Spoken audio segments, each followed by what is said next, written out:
No, this is great. Just do radio. Just do it. Radio charades.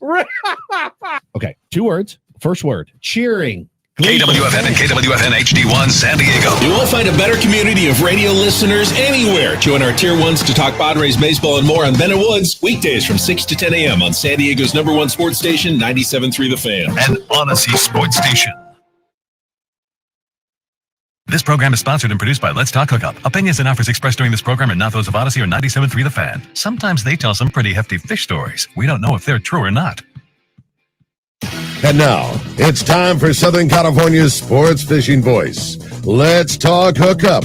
For the next 2 hours, join Pete Gray, Rock Cod Rick Maxa, Corey Sanden, and this week's special expert guest for fishing information, new techniques to catch more fish, and the most current scoop on what's happening in the water. Let's Talk Hookup is sponsored in part by Ford, the official truck of Let's Talk Hookup, and Shimano Rods and Reels. Fish with the best. Shimano. Get ready for the fastest 2 hours on radio with the hosts of Let's Talk Hookup, Pete Gray, Rock Cod Rick Maxa, and Corey Sanden. Good morning, anglers, and welcome to Let's Talk Hookup. Man, do we have a great show for you today. Captain Tim Ekstrom, along with Duke Ekstrom from the Royal Star. We are going to be talking all kinds of fishing. We talked about it yesterday that great yellowfin tuna fishing continues. Royal Star just backed in with a fantastic catch. We're going to be talking all about that. We're going to be talking fishing and more. You stay tuned. You're listening to Southern California's sport fishing voice. This is Let's Talk Hookup on the Let's Talk Hookup app, Facebook and YouTube Live, and 97.3 The Fan.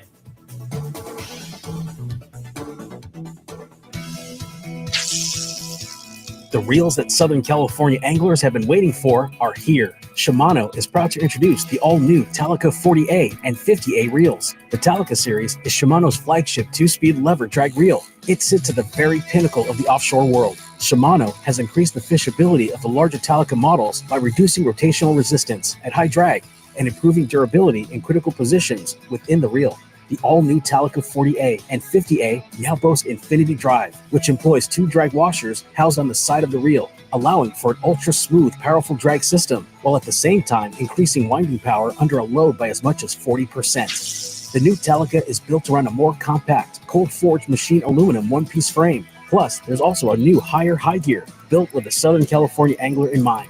The new Talica 40 and 50A are available now at your local Shimano dealer. Introducing new Power Pro Max 8 microfilament braided fishing line. It's built for offshore anglers seeking smooth casting and control. Power Pro Max 8 features an 8-carrier Spectra HT construction that cuts through current with ease for precise vertical jigging with a 25% thinner diameter. Available in white and metered 4-color for trolling spread control and precise jigging depths. It's stronger, smoother, and thinner. Power Pro Max 8 is now available at your tackle retailer. Take a closer look at the Ford Bronco and Bronco Sport. You'll see adventure, discovery, and even a little mud. These 4x4s provide the muscle, tech, and durability to go anywhere. Get your ideal combination of power and capability to handle whatever comes your way with the GOAT modes. That's goes over any terrain. It's time to see Ford in a new light. New inventory has arrived. Visit your San Diego County Ford dealer to take a test drive today. They'll be glad to hook you up.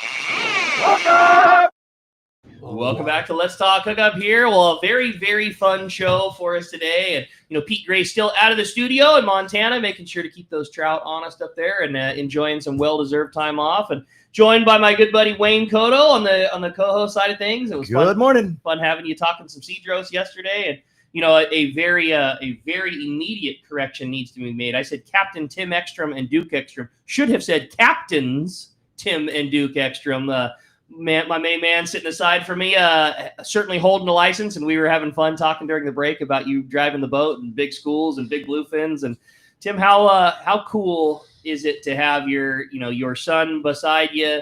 I've had the pleasure of watching Duke be a babe-ass kid on the dock at Fisherman's Landing, coming in and grabbing every plastic and filling us in on the babe-ass on the dock before you could drive, to now a very accomplished captain of the Royal Star, fishing and putting a lot of us anglers on some great fish. It's got to be pretty awesome accomplishment, and pretty cool to watch this young man kicking some serious ass. Yeah, it's a blessing. That's awesome. It's as simple as that. I there's no way I could properly explain the feeling of gratitude for life to unfold this way. I mean, to be able to work side by side, shoulder to shoulder with your son, and we both love doing this. Yeah.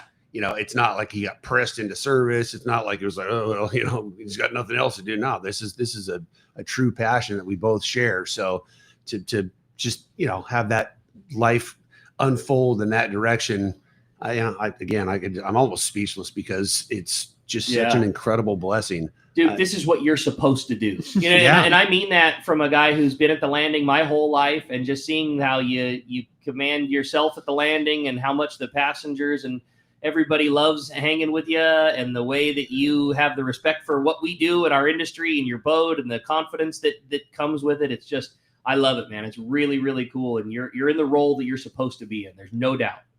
I'll tell you something. When Duke was, 11, 12, 13, 14, 15, 16, and it was obvious, like you said. There's no doubt. Randy, Brian, and everybody in the dock, I'd be telling them to go, play baseball, go to school. I mean, he'd be don't do's. Yeah, he'd be walking down the dock, and Kiyahara would be on the other side, walking to the Point Loma Pier. Duke, go to school. It started early, right? But it was like trying to hold back the tide. Yeah. I mean, there's just it was absolutely inevitable. And when Duke started driving this year, it was about back in May when he became the specialist, the night driver, and when you put somebody behind the wheel, of course we're going to sit there and watch, make sure. So all right, Duke, you're up, man. I'm going to.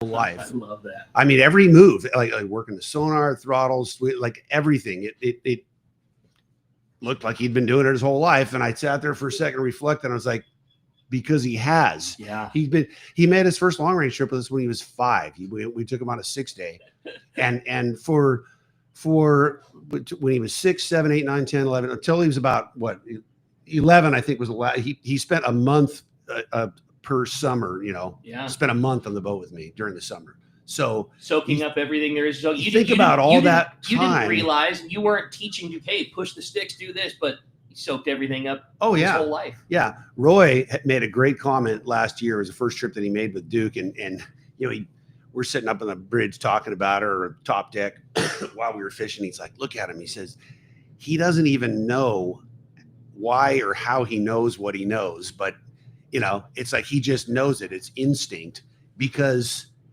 he's been doing it. Like, exactly. All those things. Like I said, you imagine a 6-year-old, 8-year-old, 10-year-old just soaking in all this information, just, their little computers. So, I mean, all of this knowledge that you can, and believe me, it's impressive watching him fish. Like his instinct, getting on the fish, following the schools, like he has a much, much more developed fish sense and ability than a 20-year-old should have. You know what I mean?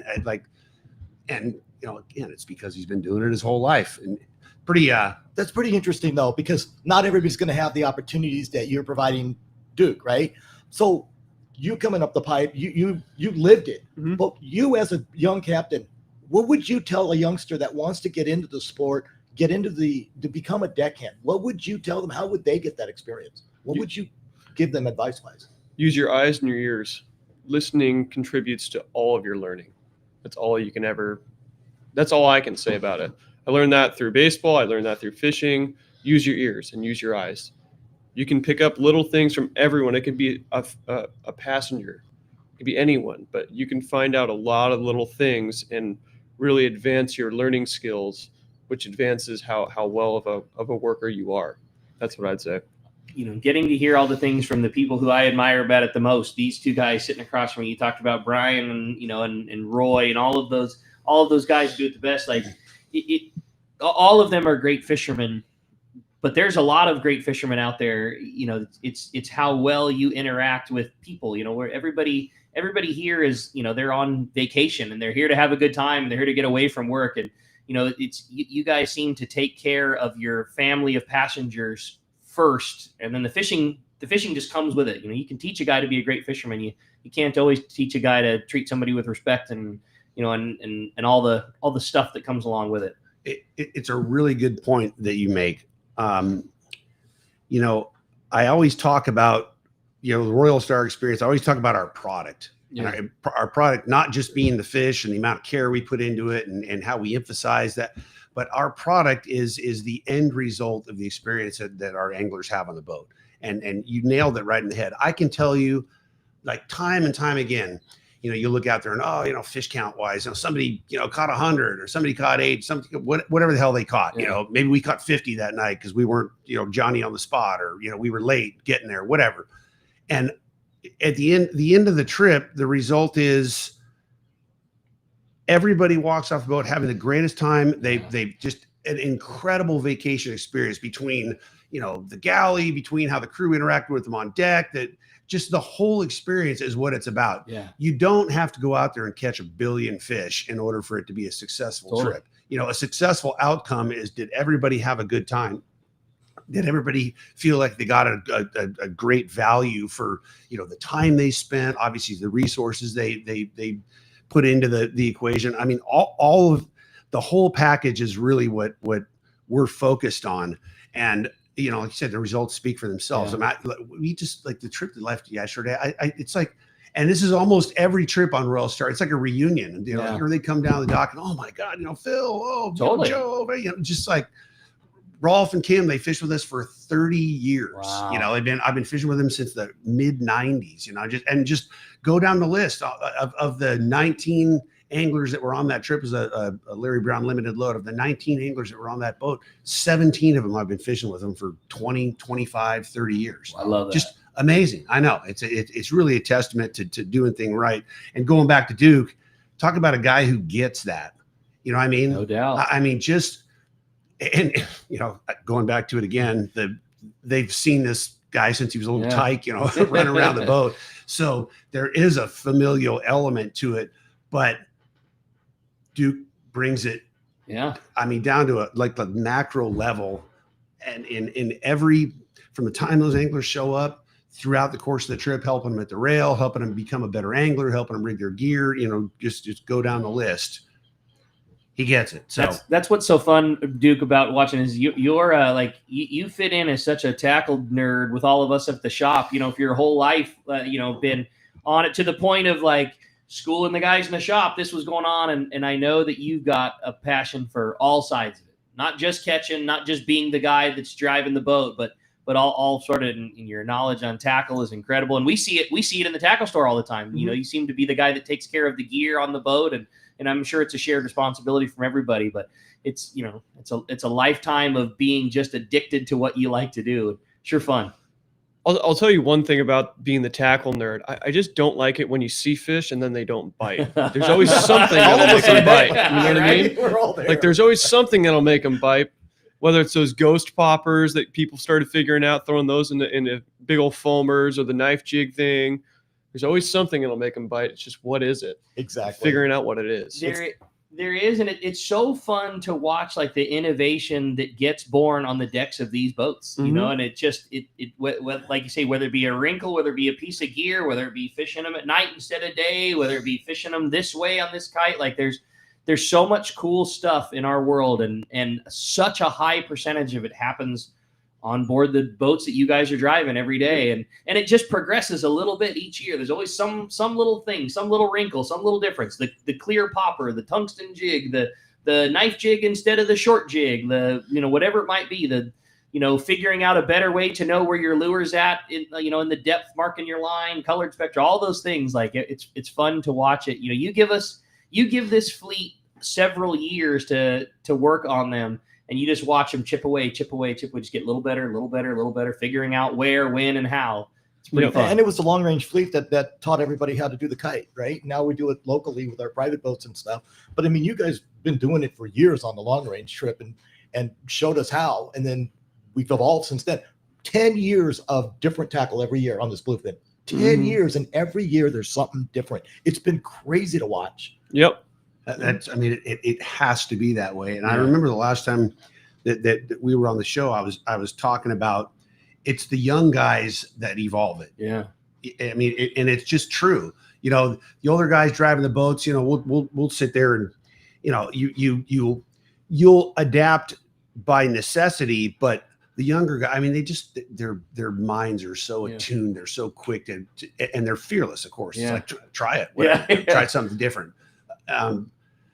That drive, right? I just go back into my, you know, career and all of the innovations, like Wayne was saying, that we developed, that we advanced. I mean, you know, and it all stemmed from that exact same thing, from seeing fish that don't bite. I love that you said that. That's that exactly don't bite it. good. You know, it just drives you crazy. I guarantee you I can catch that SOB. I know I can. Exactly, or at least get them to bite. Yeah. You know? Yeah, how many dumb things did you and your buds do when you were working on the Royal Polaris that, you know, that are on now all guys driving boats that, you know?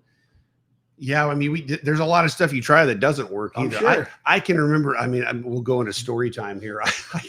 I can remember sitting at the northwest of Clarion, and there's just vast schools of fish that they're not biting. I mean, you can't get one to save your life, man. And the ones, you know, you catch one or two, you know, in an hour, and you get them, and we're flushing them out, and they're spitting up those little box fish, right? Okay.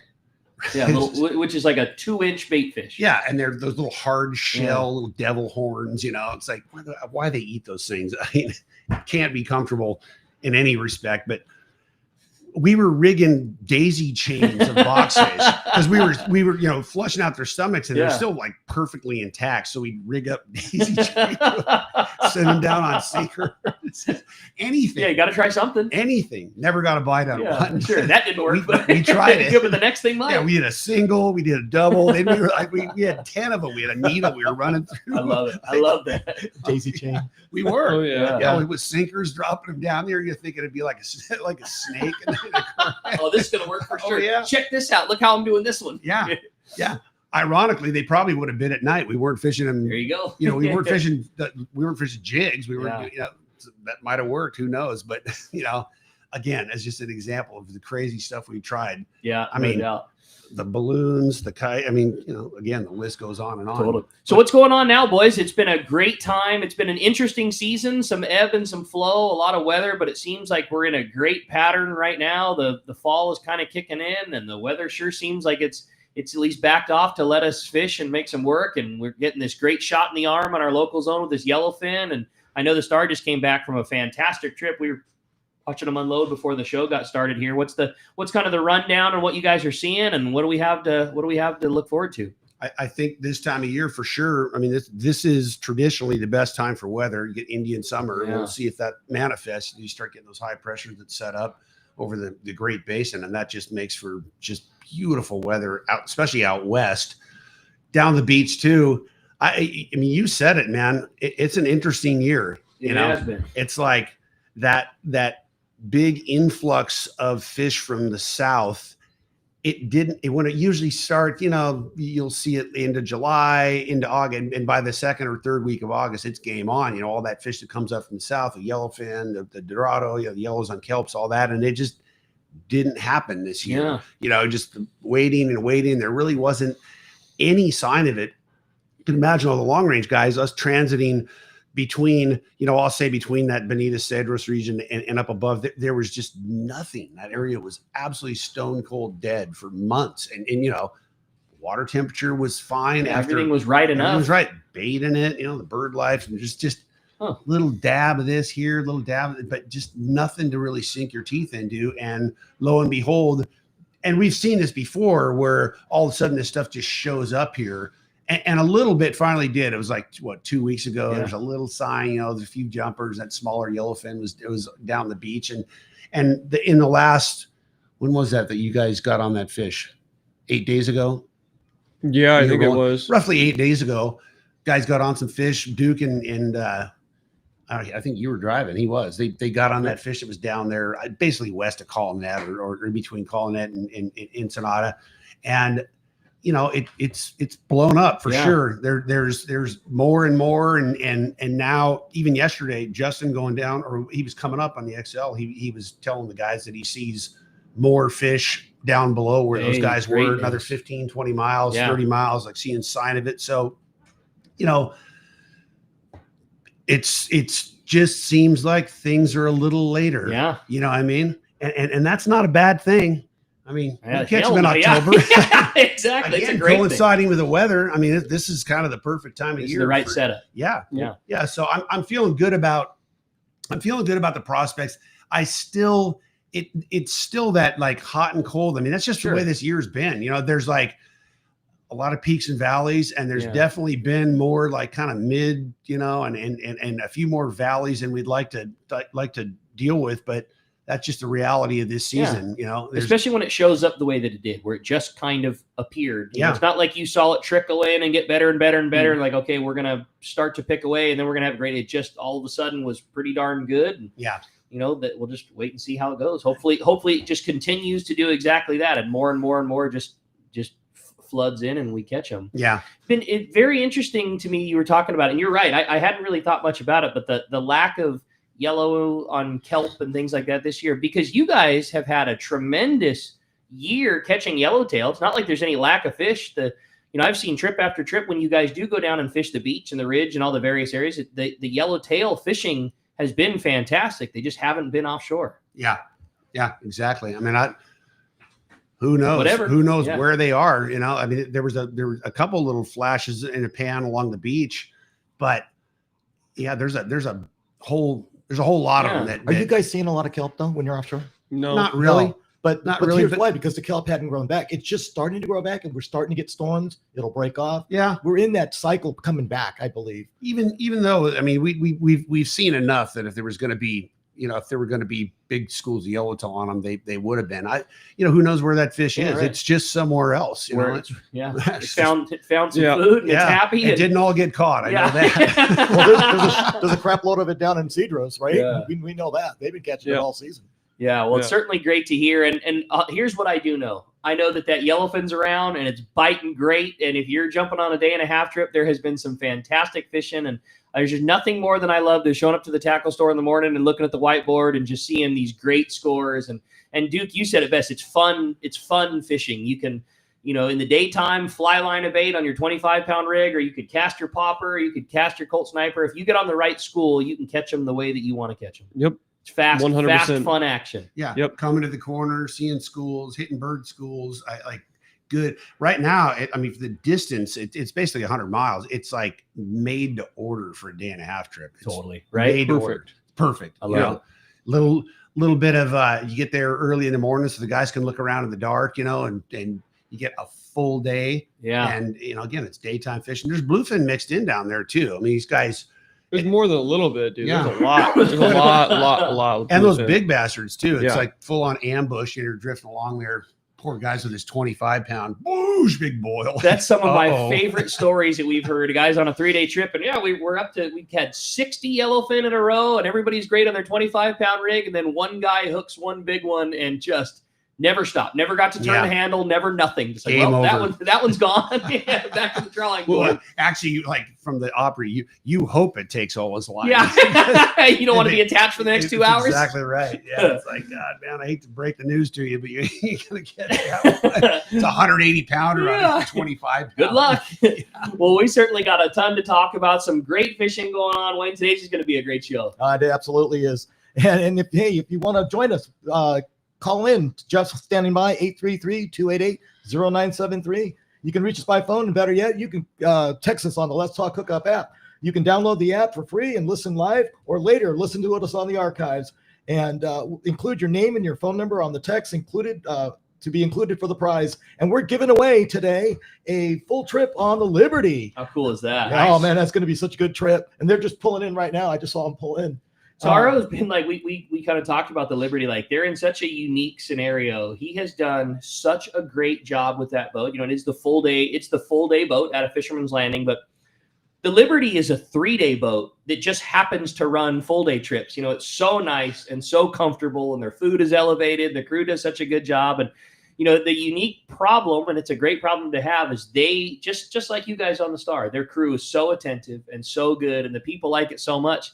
The boat is just getting chartered up for day and a half, more and more and more and more. And you said it this morning, that's the full day boat. Well, they just returned from another multi-day trip, crushed them. They they do such a good job that it's very fun watching that boat just get chartered and chartered and chartered and chartered again, because they provide that level of service that's just unique to a run of that length. I mean, if you go on a full day trip on the Liberty, you're getting treated as if you're on a long range boat. I mean, an overnight. Their service is at that level. Yeah, and you just get spoiled now. Yeah, it's right. Cool. Well, Charles cut his teeth in that the long range world, so he learned from among the best. He worked with Brian for a long time, so he really got a good foundation to work off of. But good for those guys. Yeah, no doubt about it, man. Yep. And how cool that one lucky caller or texter is going to get to go fishing on a full day trip on board the Liberty at the end of the show. That's absolutely. Great. And we'll be right back with Captains Tim and Duke Ekstrom from the Royal Star. We're on 97.3 The Fan. Let's Talk Hookup app and Facebook and YouTube Live. Nice.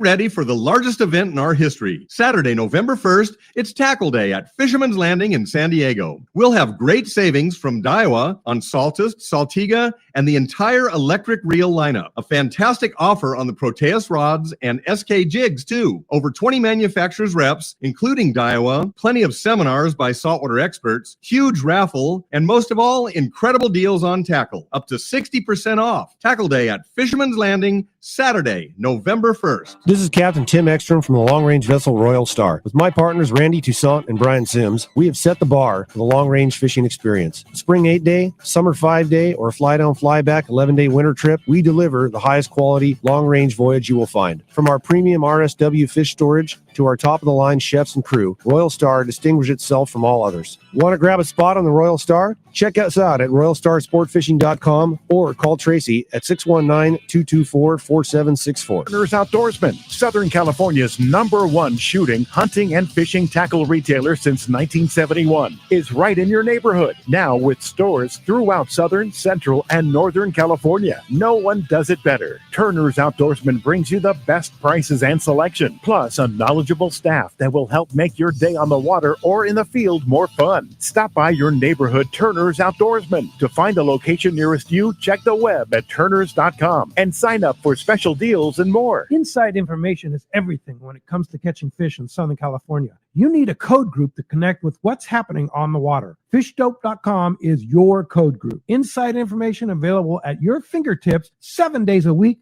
24 hours a day. Fishdope.com really does help you catch more fish and burn less fuel. Fishdope.com is the only fish finding service with a spotter plane, along with a crew of top anglers on the water almost every day that report actual locations and catches. They become your code group. You get daily catch reports from Point Conception to San Quintin, 365 days a year. Fishdope.com has online planning tools, temperature and chlorophyll charts, hot bite icons, and more. Take it from me, if you don't have Fishdope.com, you're not part of the in-the-know crowd. Membership is affordable and good for an entire year. Plus, use the special code and save $30 on a new Fishdope.com membership. Check it out today. Fishdope.com. Catch more fish, burn less fuel. For your next fishing adventure, check Point Loma Sport Fishing. They offer half-day and full-day trips daily, perfect for families and the novice or seasoned fishermen. Point Loma Sport Fishing also offers overnight to multi-day trips, targeting the best of seasonal catches. Visit PointLomaSportFishing.com, where you can purchase tickets online and get more information on the trips available, or call 619-223-1627.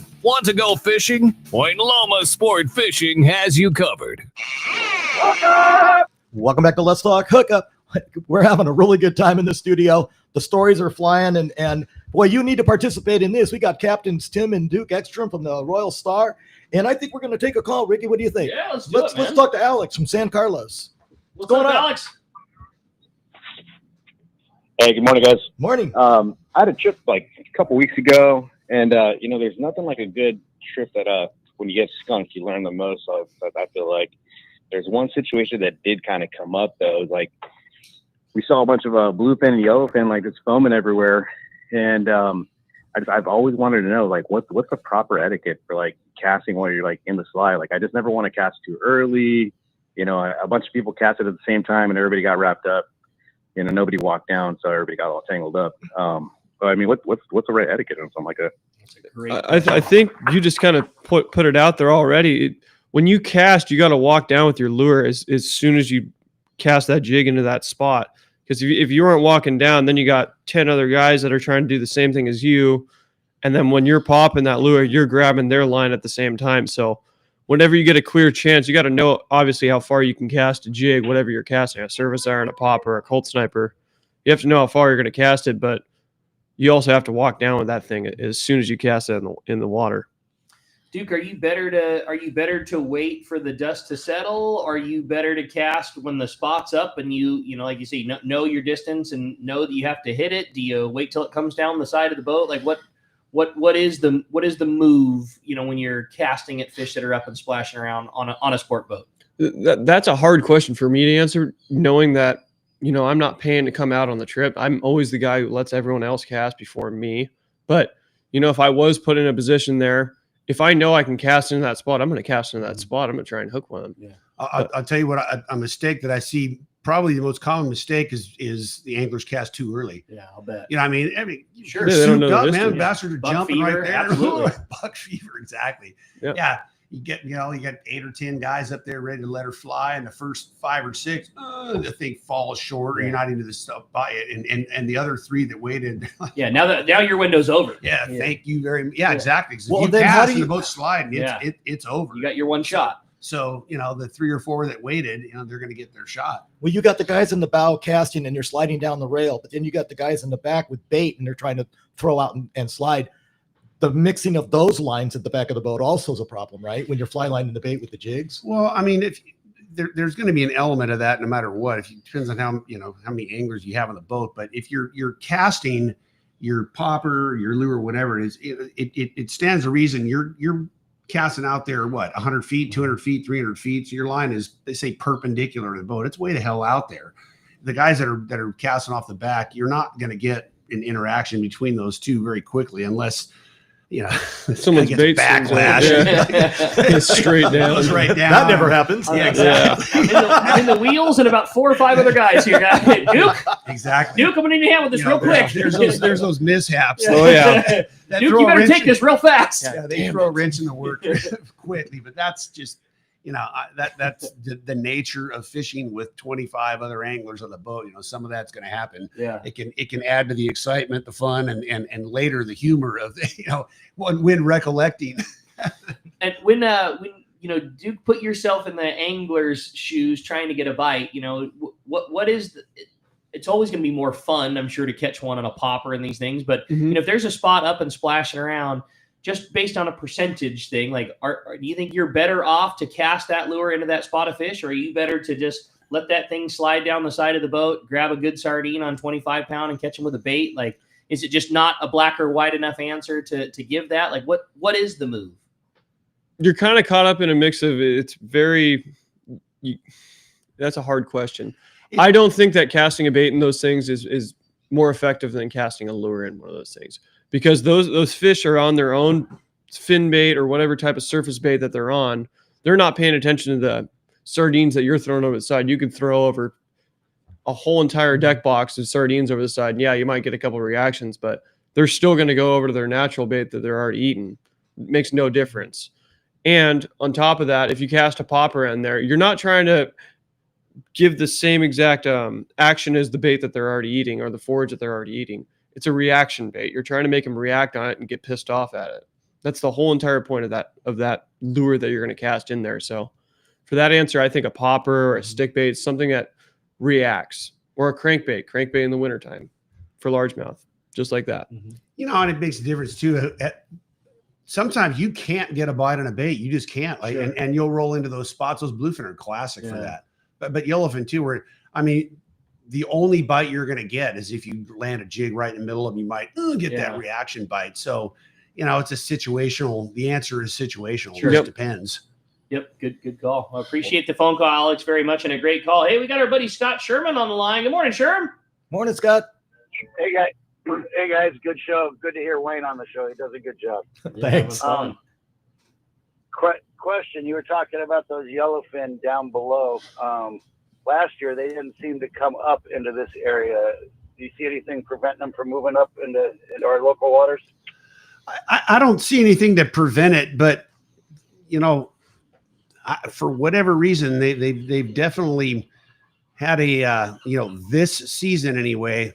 It's kind of like that. What do you think, Ricky? It's like that 32 line right now. It's like there's some kind of invisible barrier camped out on that there. Yeah, or below it. There's a few stragglers that have come up, but the real, any kind of volume for whatever reason, it just seems to want to stay down that way. Between say 40 and 100 miles, but for a few exceptions.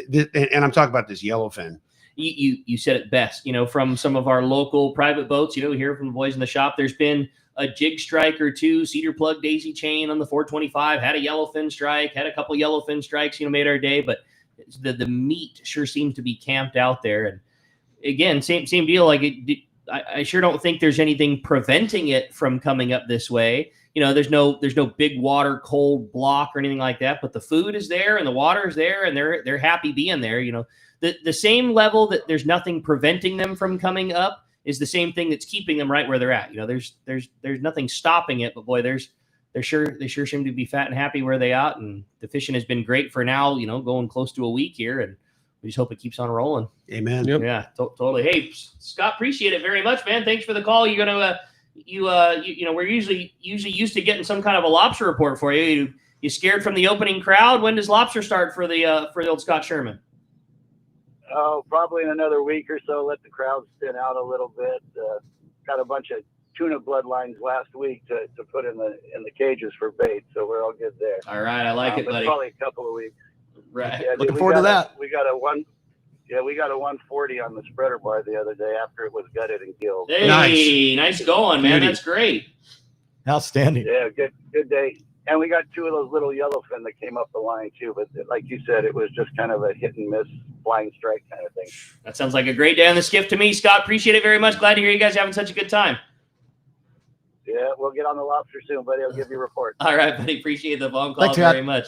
Wayne had a good text come through. It says, good morning, boys. I've got a question for both the captains. I'm headed out on a 2-day later this afternoon. I'd like to know what you guys recommend in terms of gear. I never want to be that guy in bringing too many rods. Duke, what's the appropriate arsenal right now for a 2-day trip? And that's from Rory in Lakeside. Ooh, that's fun. I would have a 25 or 30-pound fly line outfit with something like a 1.0, 2.0 hook, J hook. You don't need a circle hook for yellowfin. I would have something with a little bit heavier line for a fly line outfit for maybe if you fish bluefin or if that big stuff pops back up down that way. Whether that's, you can fish it anywhere from 50 to 80 pound, and you can also fish a sinker rig on that. So 50 to 80 pound fly line or sinker rig, a rig like that, one knife jig rod with 100-pound mono or just a top shot of it and a 2-speed reel. And then maybe a rod for a cold sniper, and you're pretty much set. 4 rods. Like a light, medium, a heavy bait outfit, a heavy nighttime knife jig rod, and a little bit longer daytime cast a lure rod. Yep. I like it. Yep. That's a great simple. setup. Yeah. There's so many guys nowadays. I need 3 different fly line outfits. I need a rod for 25, 20, 30, 40, 50. It's just no reason. Yeah, your light, medium, and heavy with a reel full of braid can be very easily adjusted with a little piece of fluorocarbon to cover most scenarios. Yep. Absolutely. And a 2-day trip. Yeah. You don't need rods. You don't need a dock cart full of gear. Yeah. If you're not talking about going on a 10-day where you got a whole bunch of different outfits. So you mentioned hooks there too, you guys. What's the scenario been like with hook size and with that leading into what's been the scenario with bait? A few weeks ago that was all the talk and the bait, and there's no sardines. We're never going to see a sardine again for the rest of our lives, and everybody panicked and put their head in the sand. And a couple weeks go by, and all of a sudden you don't hear a word about it, and it seems like things are kind of right back to normal. What's been the word from the water? There's plenty of bait around. There's the small firecracker sardine. There's big old giant trout sardines. There's medium-sized baits. There's plenty of bait around. Just like we predicted, it's just fishing. You just got to find the fish. But going back to the hook size, these yellowfin, you can fish big hooks. It's not you need the number 4 little circle hook and 60-pound. No. Big hooks. And most of this fishing, going back to his question, it's very like you hit the school, everyone hooks one really quick, and sometimes they stick and sometimes they don't. So you get a quick flash, and when it first hits, you can fish that 40, 50-pound, no problem with a 2.0 hook, no problem. You get bites on it. Okay, that's good. But when you're still fishing, you're still drifting, you're kind of just picking away at them, that's when you go to your lighter line, your 25, 30-pound outfit. go in heavy, and then as the bite starts to wane, that's when you recommend dropping down. For sure. Yeah.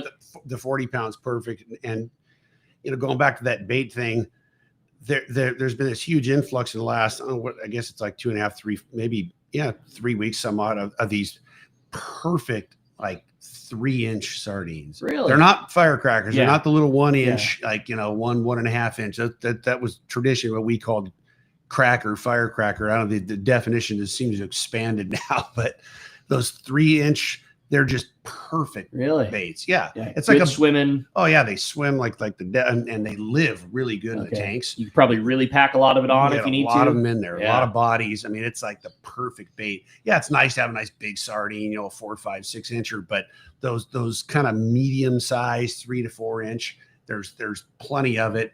And I mean, the guys have had to fish more this year. It hasn't been just going back to the sardine thing. There's been periods where it moves out off the beach and disappears, which that's happened before. We didn't see it. It's fine. You're cracking me up. We'll never see another sardine again. Armageddon. Break out the. Yeah, it's gonna be chovies forever. Forever, right? You don't have bait for 1 week, and it's like that's it. Yeah, it's over. It's over. It's just fishing. This year they've had to work harder at it. No question about it. Yeah. So, hey, we're having a real good conversation here. Tim and Duke, Captains Tim and Duke Ekstrom on the Royal Star. And we'll be taking more calls and texts and catch reports. You stay tuned. Let's Talk Hookup, 97.3 The Fan, YouTube and Facebook Live, and Let's Talk Hookup app. Have you been looking for a live bait hook that keeps live bait alive? Look no further than Japan's leading fish hook, Gamakatsu. It's the little things that make the difference, and Gamakatsu hooks drive the point home. With an absolute perfect bend and ideal barbs, your bait swims harder and longer. And when you get bit, Gamakatsu hooks bite back with a vengeance. All hooks are not the same. Go with Gamakatsu for infinite success. Gamakatsu, simply the best. Check gamakatsu.com. Saturday, November 1st, it's Tackle Day at Fisherman's Landing in San Diego, and it's our largest sale ever. Plenty of seminars by saltwater experts and over 20 reps from tackle manufacturers like Daiwa, Salty Crew, Shimano, Iser, and Power Pro. Don't miss all the great seminars, the huge raffle to benefit Rollo's kids, the popular casting contest, and of course, the huge sale. For the best ever tackle bargains, check out Tackle Day at Fisherman's Landing, Saturday, November 1st. The name that stands out among anglers is Fisherman's Landing, your top choice in local and long-range fishing. We offer the finest open party trips from 1 to 3 days, the best charter boats available, and of course, our world-renowned long-range fleet. Fisherman's Landing offers great half-day trips on the Dolphin and full-day trips on the Liberty. Many trips can be easily booked online at fishermanslanding.com or give us a call. I'll see you at Fisherman's Landing in San Diego. Hi, this is Captain Ray Lopez, owner-operator of the American Angler.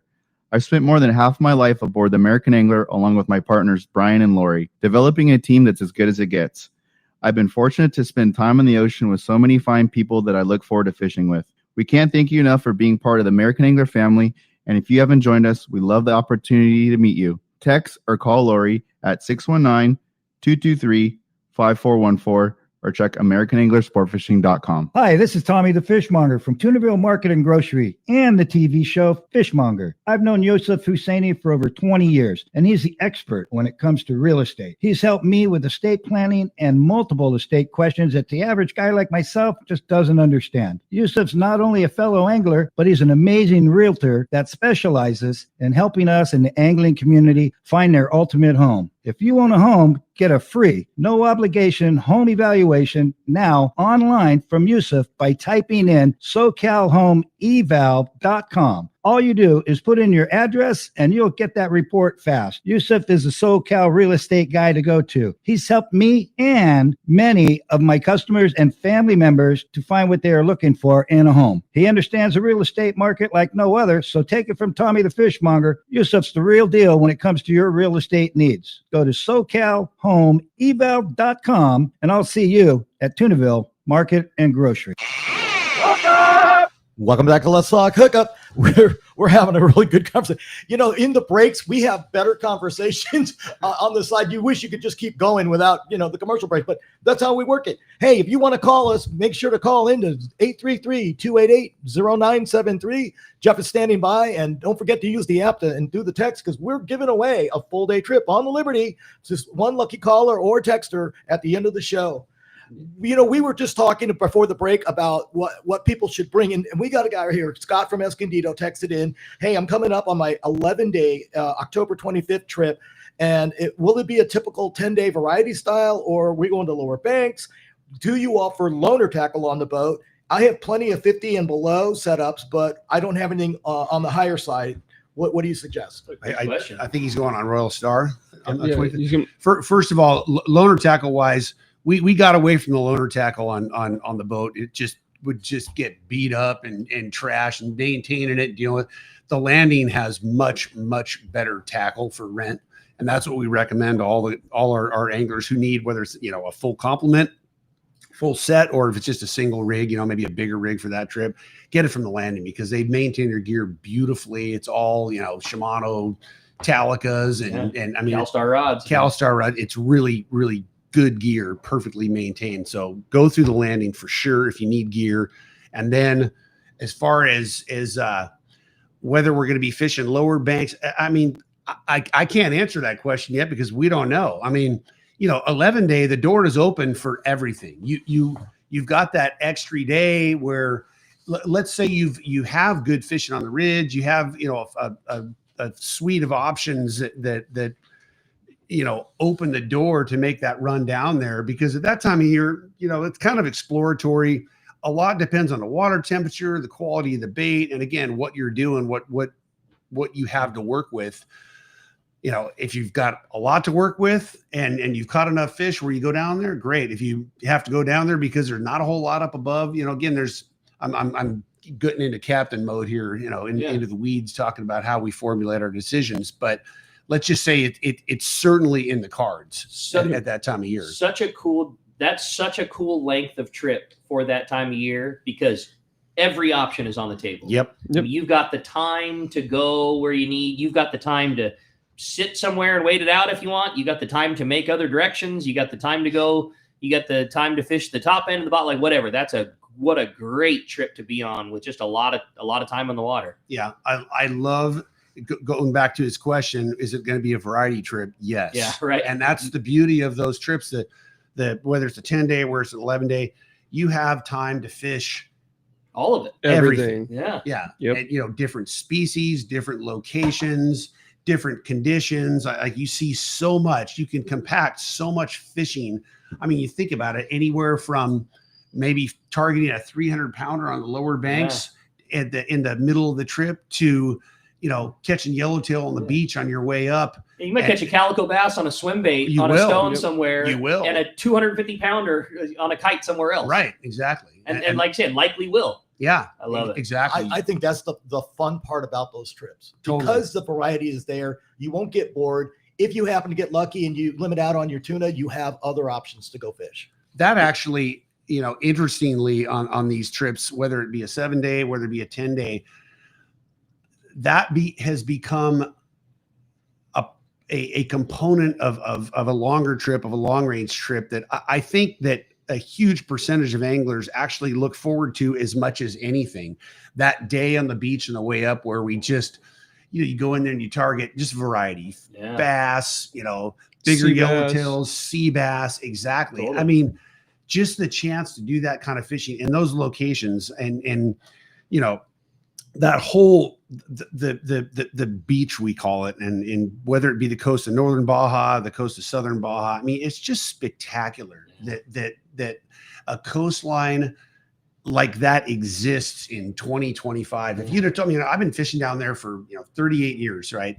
And 38 years long range fishing down along that stretch of coast. And if you'd have told me 30 years ago, 35 years ago, that it was going to be relatively the same, Just as good. Yeah. and the same. I mean, there hasn't been that much growth, and the reason why, there's no industry, there's no water, it's understandable, but it's just amazing. You can go along a stretch of coast for 25 miles and see nothing. I Gotta love it. Like nothing. Gotta love it. And slip into a little kelp, a little hard bottom kelp, make a drift, and start hooking big sea bass, big yellows, calico bass, and there's just nothing.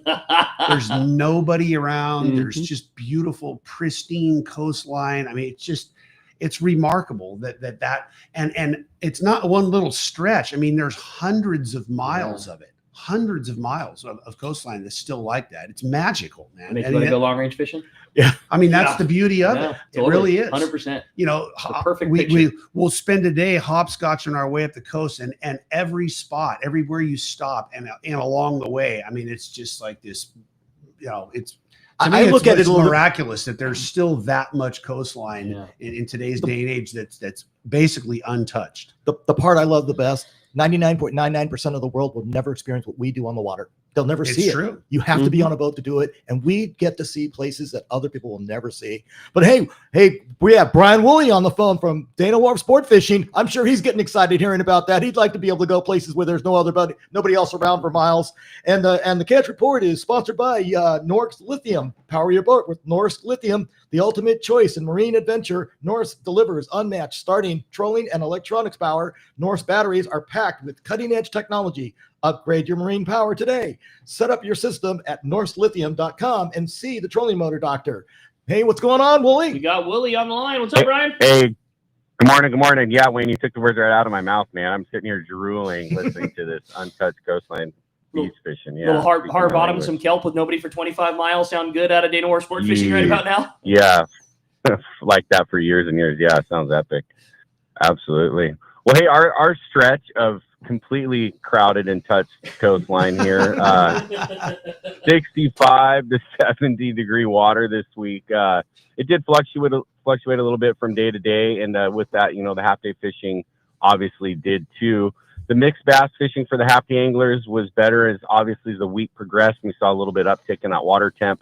Rubber lures fished well, reverse dropper loops fished great for the sand bass and that type of deal. Some sheephead, few halibut still in the mix for those guys on the sinkers. Calico bass fishing bit well too on the lighter sliding sinkers and hard jerk baits, rubber lures, long casts with some of those hard baits like those Lucky Crafts. That new Asco bait, I forgot what it's called, looks kind of like a waxwing, has that same action to it. That caught some real nice bass this week too. So good mix on that type of stuff. We've had some pretty fun bonito fishing as well. Good little, shot in the arm with some of that stuff this week. 2 to 4 pound fish, not big by any means, but we all know that bonito pound for pound is probably one of the most fun fish to catch. So some good fly line action on the sniper style jigs, fished well for those little guys as well. 3/4 day fishing for us has kind of been a mix of the bonito, bass, and we did also a little bit of shallow water rockfish this week for the guys. So some nice reds, picacho, whitefish, sculpin, things like that falling into the bags for the anglers on top of some bass and some of that stuff in there. Overnight and 2-day trips aboard the Fury this week. He saw some more good yellowtail fishing in their accounts there at the island and offshore banks there. 15 to 25 pound fish, some on the squid, some on the yo-yo jig, some on the live sardine. Also mixed in some great rockfish opportunities as well for some of those trips there with limits on a trip or two. And then they top those counts with some nice calico bass, sheephead, whitefish, kind of depending on where they were, either on the bank or at the island there. So good week. We're looking forward to this deep water rockfish season opens October 1st, meaning that this rockfish effort will shift seaward of that 50 fathom RCA boundary line that's set by the state. So some nuances in there. I definitely recommend if you're going to be targeting rockfish, you A, know what you're catching, and B, know where you're at for sure on your private boats, because it can get a little tricky. Certain species you can't retain, like your copper rockfish, some of your inshore rockfish like your tree fish, brown rockfish, some of that type of stuff's all going to be on the no-take list there. So know where you're at, know where you're fishing. We will be fishing the bank, the 14-mile bank out there, so we're looking forward to getting back out there and sending some heavy sinkers to the bottom and seeing what's waiting for us out there. So that will definitely be on some of our 3/4 day trips, obviously lighter loads because of the depth and the necessity of drifting some of that stuff out there. So obviously lighter passenger loads does make that a little bit more manageable for our guys as well. So that'll be it for us this week. We're looking forward to that little change. And the weird thing is too with that is we're out there and, when it's really good fishing and we catch limits of that rockfish, you can't come back inside the boundary line and throw your anchor in the water and fish for bass. So you got to kind of plan your day, time it out. So it's just one of those weird deals that we have to work around with the state regs. So anyways, if you guys want to hop on a trip, give us a call here, 949-496-5794. Of course, you can hit us on the web too at danawharf.com. Awesome report, man. Certainly some good fishing going on. We got great weather ahead, and boy, biting bass, casting lures sounds like a good time to me, Willie. Sounds like a very good time to come join you at Dana Wharf Sport Fishing. If somebody wants to hop on any of those trips, get in on the action. One more time, give us the phone number. How do we do it? Cool. You can hit us at the landing there. Those guys behind the counter can help you out. 949-496-5794. Easiest way to book is online at danawharf.com. Awesome. Fantastic report, Job. Great report, as always, and we will talk to you next week. All right, guys. Have a great rest of the show. Thanks, See ya. Willie. Appreciate that very much. And with that, hey, Deb, make sure you guys check out surftackle.com for all your surf fishing needs. And, we talk about the variety trip, the best place, you guys, to get your experience are on all these local trips before you get on those long range trips, because you get all the skill sets.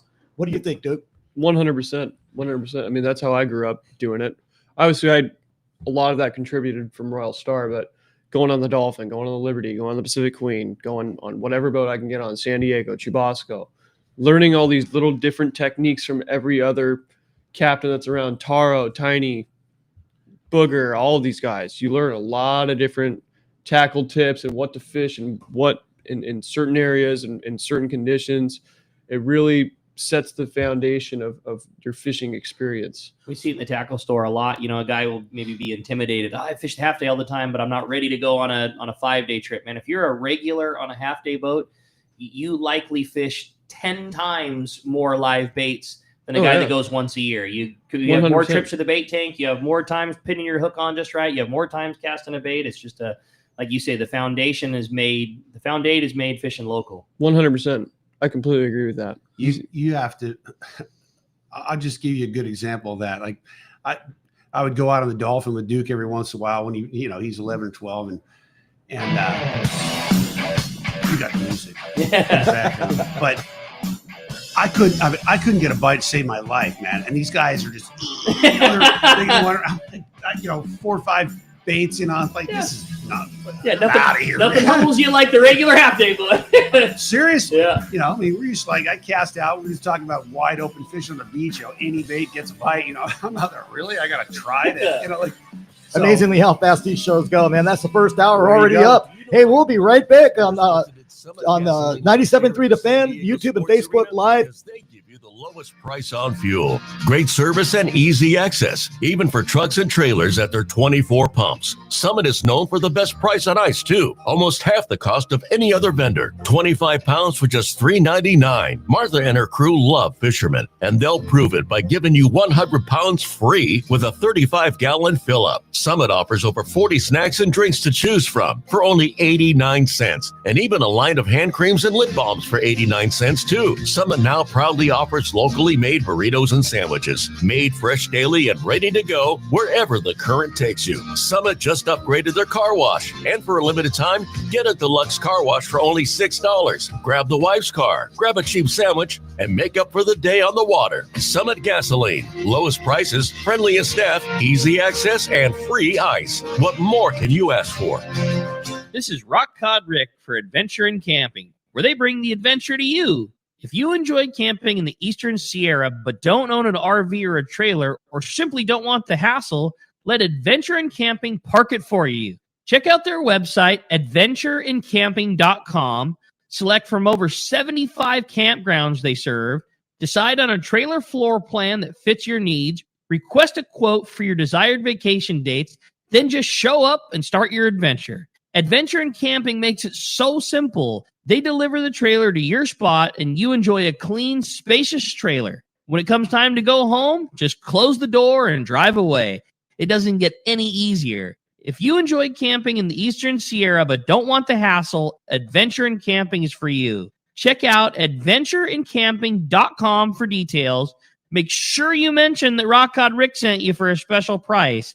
adventureincamping.com. Haida Gwaii Safaris, formerly Queen Charlotte Safaris, invites you to experience the magic of Haida Gwaii Islands, British Columbia, Canada. Hi, I'm Valerie Hoprich. 25 years ago, I fell in love with these incredible islands, the breathtaking scenery, the warm community, and the truly phenomenal fishing. That passion inspired me to open my own fishing lodge, just steps from the Sandspit Harbor at Haida Gwaii Safaris. You will be fishing in pristine, pressured waters for Chinook, king salmon, halibut, lingcod, and much more. Plus, be surrounded by untouched beauty. We pride ourselves on creating an unforgettable adventure that turns first-time guests into lifetime friends. You will come for the fishing, and you will come back for the memories. We are booking now. Call us at 1-877-815-2892 or visit our website, qcsafaris.com. Find us on Facebook and Instagram. Haida Gwaii Safaris, where adventure and friendship meet. KWFN and KWFN HD1 San Diego. This is Yu Lars from the San Diego Padres. You can hear the Padres play here on San Diego's #1 sports station, 97.3 The Fan and Odyssey Sports Station. This program is sponsored and produced by Let's Talk Hookup. Opinions and offers expressed during this program are not those of Odyssey or 97.3 The Fan. Sometimes they tell some pretty hefty fish stories. We don't know if they're true or not. And now it's time for more of Southern California's sports fishing voice. Let's Talk Hookup. This portion of the show is sponsored in part by Ford, the official truck of Let's Talk Hookup. Shimano Rods and Reels. Fish with the best. Shimano. And by Yamaha Outboards, official motor sponsor of Let's Talk Hookup. Here we go. Another great hour of Southern California's sports fishing voice. Let's Talk Hookup. Here's Pete Gray, Rock Cod, Rick Maxa, and Corey Sanden. Welcome back. Hour number 2, Let's Talk Hookup, coming your way on the Let's Talk Hookup app, Facebook and YouTube Live, and 97.3 The Fan. Having a great time here this morning. Talking fishing with the boys from the Royal Star, Captains Tim and Duke Ekstrom. Having a great time here. Lots of fun. Learning a ton of information. And just, man, if this hasn't got you in the mood to want to go do that long-range fishing, I don't know what will, man. I'm just crawling out of my seat right now, missing my time fishing with Captain Tim and Captain Duke, and a great time here. And we've got another full hour coming your way. Lots of great information, lots of great phone calls, lots of great reports. We're going to continue on. We're having a great time, Wayne. How do we join us here if they want to be a part of the second hour of Let's Talk Hookup? Yeah, you can call in at 833-288-0973. You can get us on the Let's Talk Hookup app. Make sure you leave your name and your phone number, because at the end of the show, we will be giving one lucky texter or caller a full-day trip on the Liberty out of Fisherman's Landing. Hey, as promised, we're going to continue on with our catch report. We had a great one from Captain Brian Woolley there. We're going to continue with our surf report. We got the surf guru, Gundy Gunderson's on the line. What up, Gundy? How's it going, gentlemen? Doing great, buddy. Sorry to leave you on hold there, but we knew that this was going to be we knew we had a good week of weather. We figured this had to be good surf fishing, and we weren't about to cut this one short. Good morning. Yeah, it was. There was some good conditions. Again, you know, it's the north-south thing. The better action was on those northern beaches, Santa Barbara, I'd say through Long Beach. You know, one thing that's been plaguing the bite is just a lot of junk in the water, and that kind of was the case throughout all the beaches. You know, a lot of eelgrass, a lot of kelp pieces, you know, more than anyone's really seen. And I'm not sure if there's a die-off or what's going on, but it's really plagued the bite here in the fall. And also we haven't had the typical offshores, which clean up the water, no Santa Ana conditions, you know, so it's not atypical, you know, but the guys don't quit, and they still fish hard, and that's what makes it happen. We start up north, you know, with hook, line, sinker, and they reported a few decent halibut catches. The bite slowed a little bit with the changing conditions, but they did score a 32-inch fish off El Capitan and had a 31-inch fish off the Goleta Pier. I understand that the bait's coming in under the pier in the evening under the lights there, and the guys are getting the halibut in and around the bait. There's also a lot of short sea bass in the mix, a few sargo and other assorted. And, you know, that was kind of the best bet up there. As you move down the coast there, the South Bay fishing had some of the best Corvina action around the Hermosa Pier there. I'd say Torrance Beach was another good spot. El Segundo, all through there, cleaner water, lots of sand crabs, and there was a nice mix of corbina and barred perch. Moving down south, it starts getting a little tougher. Big fish reported a few corbina catches on bloodworms and ghost shrimps. The exotic baits those guys are going to. Bolsa Chica to Huntington was probably the best stretch, and then very good bay bass fishing. And that's what's curious is as tough as the surf fishing is, the bay fishing moving south has been excellent. Lots of quality bay bass. Lots of numbers. I think one of my buddies was down in Mission Bay, and him and his friend had 52 fish or something, and some nice quality ones. And the other thing of note too is that there was some nice short fin corvina catches, and that was kind of a night bite on the new moon, the stronger high tides at night. And one of my buddies had four fish on the top water, topped by a 7-pounder. So that's real nice fishing. We'll take that, man. Some good fishing going on right now, Gundy. Up and down the beach. Well, the surf fishing always tends to coincide. You get that good weather and good offshore fishing, on the tuna grounds, and you'll hear the exact same thing with the surf reports. And I love the variety that you were talking about this week.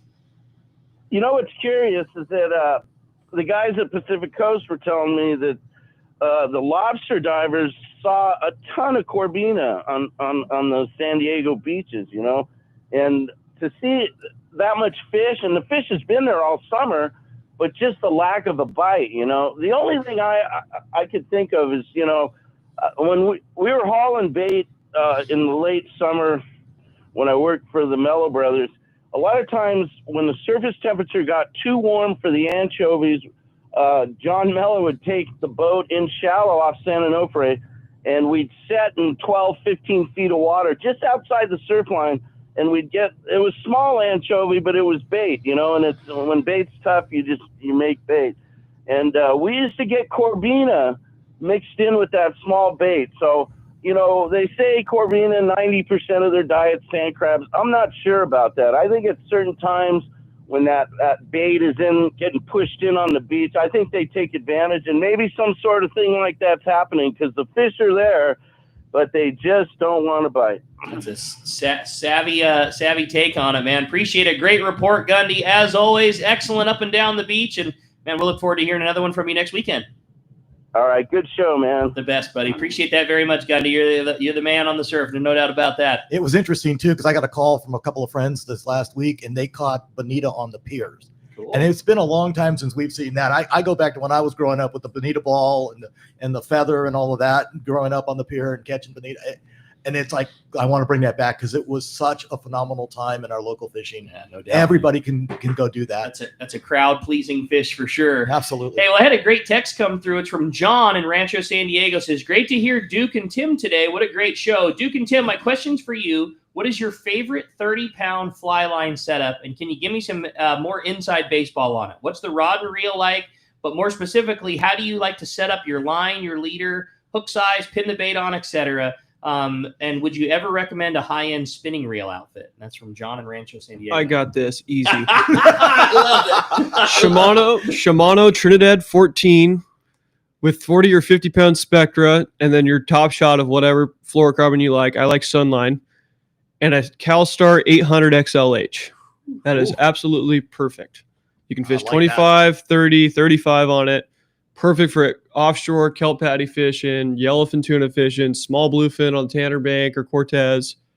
You could fish calico bass with it. I mean, that's literally what I grew up. I fished a 700 XLH, but now that I'm a little bit taller and got some muscle on me, it's the perfect rod. I remember one a long time ago, during the time when, your dad was talking about the beginning of the show when you were just a grom going fishing for your 1 week a year on the boat. And that's when that Trinidad 14, the new series, the A, had first come out. And that was Duke's reel. And the number of, fish on the positive side of 50-pound tuna that were caught on this little reel was, I mean, it was like what cemented that reel. It's like, yeah, this isn't a fly line anchovy calico bass reel. This is a do anything setup. 92 pounder at Guadalupe on it. The Trinidad 14. Trinidad 14. I love it. Same thing. Now, what about the more techie side? How do you like to set up your line and leader? Are you an all Spectra guy with a short top shot? Do you like a castable top shot? Where do you fall on that? And then how do you like to pin your baits on? And what's the real inside track? That's a complicated question because you got to know what type of angler you are. Are you a guy that's fishing every single day and knows how to cast it, how to work with it, what knots to tie, what not to tie? If you're a guy who's doing this only a few times a year or maybe once a year, fish some mono. It's light line. Monofilament's really easy to work with. It's got a lot of stretch. So if you're pulling on that fish, it's very forgiving. And don't take that as a knock. No. Like that's not a bad thing at all. You do that realizing that you're going to keep yourself out of tangles and you're going to have a much easier time fly lining the bait. Your bites, you fish a good bait, your bites are absolutely going to come just fine. And you'll know that you're going to be in the game a lot more than you'll be in tangles and in any kind of problem. There's no like feeling of inferiority knowing that you have a longer top shot. It's a different way to do it. Yeah, in this lighter line, it's not like you're down below and you're fishing giant yellowfin tuna or big bluefin tuna where you need the line capacity of the Spectra. You can get away with some mono. It's actually a lot more comfortable in some cases than it is fishing Spectra. It's just like a jig stick. You don't fish straight Spectra. At least I don't. I fish monofilament on it. So once again, if you're one of those guys who's only doing it a few times a year, monofilament with a short little piece of fluoro on top of it if it's finesse fishing. Now, if you're a guy who's a little bit more experienced, you do it a lot more, fish some Spectra, your connection knot, depends. I like a Bob Sands or an FG. Those work really well. They don't pull out. They don't slip. I've had a lot of problems with those RP knots. And what's the other one? We like the FG. Because it goes through the guides. Yeah, the FG is really nice. It takes a lot to learn to tie it right because it's like the Chinese finger thing where it's got to tighten down correctly on your line. But once you get it, if you have the smaller guides because we're on the smaller rods, it goes through cleaner. Right. That's it. But if you're doing a short top shot and it's not going through the guides, yeah, you can go with a much simpler knot. And in lighter line, you can get away with a larger variety of knots. Than you can with the heavier line. 100%. I'm just so cautious about ever recommending that FG knot. Tied appropriately, it's fantastic, but it is without question the most complicated of connections, and it is very easy to tie wrong. No disagreement. And any knot that the best connection in the world tie wrong means you nothing, and sometimes there's a lot to be said about simplicity and Bob Sands. Yeah, there's a lot to be said about the knot that's tied right. Bob Sands. That's what I tie on that. And not a wind on. I don't know what the whole new trend is. You know how many guys that we've seen fishing 25-pound wind ons now? Please don't. They are just a complete waste of time. It's way easier just to tie a small connection knot. It holds better. And those wind ons, so many times you see them slip right at that where you meet with the glue and you have the Spectra filled in with a fluoro. Don't use them. Yeah. Use them for down below with 100 and 130, but don't use them with 25. Time and a place. Yeah. The right tool for the job at the right time. It's light tackle. We're making it way too complicated. Yeah. But you got to have something for a newer angler or less experienced angler. There's got to be some forgiveness somewhere. Either you're going to have it in the rod with the tip or you're going to have it in the line with the stretch. One of those until you get more accustomed to how that tackle is going to work for you. Right. That is that 800 XLH. You can do everything with it. I love that. That's a great rod. Hey, I wanted to wish a very big happy birthday. We've got a long-time Let's Talk Hookup listener and a great buddy, Terry Snell, an 85th birthday. So congratulations. Mark wanted to make sure that we knew that, and a great bud, long-time listener of the show, been on a lot of Let's Talk Hookup trips with us, spent a lot of days on the Royal Star, and happy birthday, Terry Snell, 85, buddy, 85 years young. Happy birthday. Today, huh? Yeah, today's the day. Big birthday day. Wayne, why don't we jump back into the phones? Yeah, let's take a call. We got I saw some sideways. Like we got a shared birthday in here. Yeah. Hey, Duke, how you gonna fly under the radar on the radio on a happy birthday? Just another day. That's how we treat an extra mouse. Not on Let's Talk Hookup. You're lucky I don't belt out a happy birthday song, man. I'd be Is that 21 today? Yeah. Hey, 21. right on. Happy birthday. Milestone right there. Damn good thing you are off. And, happy birthday, buddy. That's awesome. Very rare occasion. Well, happy birthday to Duke and to Terry. Yeah, Wayne, just jump back into those phones. Let's take a call. Hey, where's Mike from Rosemead? Mike from Rosemead. What's up, Mike? Hey, good morning, guys. Morning. This is not a fishing question, but it is water related.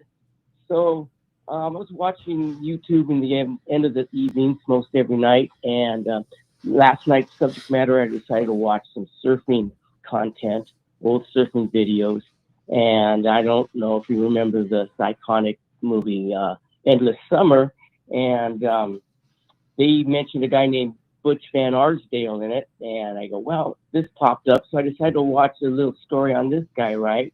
And he was kind of a reckless, rowdy party animal, predominant surfer back in the day. And I guess the guy that used to hang out with him, his name came up like 3 times. And it was this guy named Carl Ekstrom. And I was just curious to know, is that any relationship to you? Another La Jolla family. We grew up in the, exactly. Yeah. And there were 2 Ekstroms in the La Jolla community, the fishing Ekstroms and the surfing Ekstroms. I actually lived on both sides of the line because I surfed my whole life growing up in La Jolla, but been asked the question a million times. No direct relation to that Ekstrom family, but we're both born and raised La Jolla family. So there you go. That's cool. Hey, I had a fun text come through. It says, hey, what a great show, guys. I'm really enjoying listening to Tim and now Duke. Questions for Tim about the Royal Star. Who originally built the boat and how long has it been under your command? That's from Jeff in Mission Viejo. Ted Dunn was the builder. They built it alongside the American Angler in pool boat. It's a pool hull design, but Ted was the foreman of the project. There's a bunch of really unique features that Royal Star boasts that basically Royal Star, American Angler, and Polaris Supreme are sister ships. Same shell, same hull, same hull dimensions, but internally Royal Star is completely different. It's a really unique boat. And Ted was a very accomplished boat builder, really knew what he was doing, a long career commercial fishing. So he incorporated a ton of features from his long, career in commercial fishing into Royal Star that really make her unique. From an internal stabilizing tank, the framing and the structural components of Royal Star, in particular the framing, like Royal Star, the whole boat is framed and the longitudinals are extruded T-bar on that boat, where all these other boats are angle iron. And so the tensile strength of T-bars, I don't want to get way into the weeds here, is much, much stronger. So there's way less flex. Some of these aluminum boats, they wobble. Yeah. Royal Star doesn't wobble at all. Yeah. I mean, that thing is a battle wagon. She's really built strong. There's a bunch of other, the tankage, how the boat's set up is really unique. And she was launched in, I want to say it was June of 86. I want to say. And then I got on Royal Star in June or July of 1992. Okay. So I've been running it. I ran it for 5 years. I worked for Ted and Frank on there. And then Randy and I joined forces in April of 96 is when we bought it. That's awesome. We took it over. We actually leased it for 3 years and then officially bought it in 99. But I've been on there since June of 92. So what does that make it on Royal Star? So long, I don't even know if I can count that high. 35 years on Royal Star, something like that. When you started driving that boat for Frank and for Ted, did you know right away that was going to be your home and going to be your boat? Did you think that you would just continue to, go down the path that a lot of other guys go, do long range and then buy a short range boat? Did you know right away that this was going to be where your home was going to be? I was really endeared to Royal Polaris. I was on there for 6 years, sure. and I was running it in conjunction with Steve and Frank. And the first trip I ran on Royal Star, I wanted to cry because it was just I was so accustomed to Royal Polaris and the big boat and this and that. So it took a little time for me to get accustomed to that boat and that style of fishing. And once I settled into it, what I realized about Royal Star and that size boat is it's so versatile. I'll bet. You can do anything. I mean, anywhere from, you could half-day fish on it if you wanted to. You can run a 23-day trip on it, which we've done. We can do anything and everything. So, I learned, let's just say I learned to love it. Yeah. And I knew I wanted a long-range fish for sure. That I knew. That was in your bones. Oh, for sure. I mean, I was in the local fishery. I worked on Pacific Queen for a number of seasons. And then when I graduated up to Royal Polaris, the first trip I went out on there. I mean, the first day, the first stop, I was like, this is what I want to do. I love that. Yeah, I was That's 19. awesome. It was just like, I have arrived, you Yeah. know, and having that knowledge that young in life, you know, I knew without doubt, like, this is what I want to do with my life. Like, Yeah. that's how cool it was. So, I mean, that gave me a really big leg up. You know, I wasn't, I mean, a lot of people don't find, you know, they don't find their way until, Totally. you know, their mid 20s, whatever. I was just really fortunate. Yeah. So going back to the Royal Star thing, though, I've been on there since it was right at the end of June in 1992.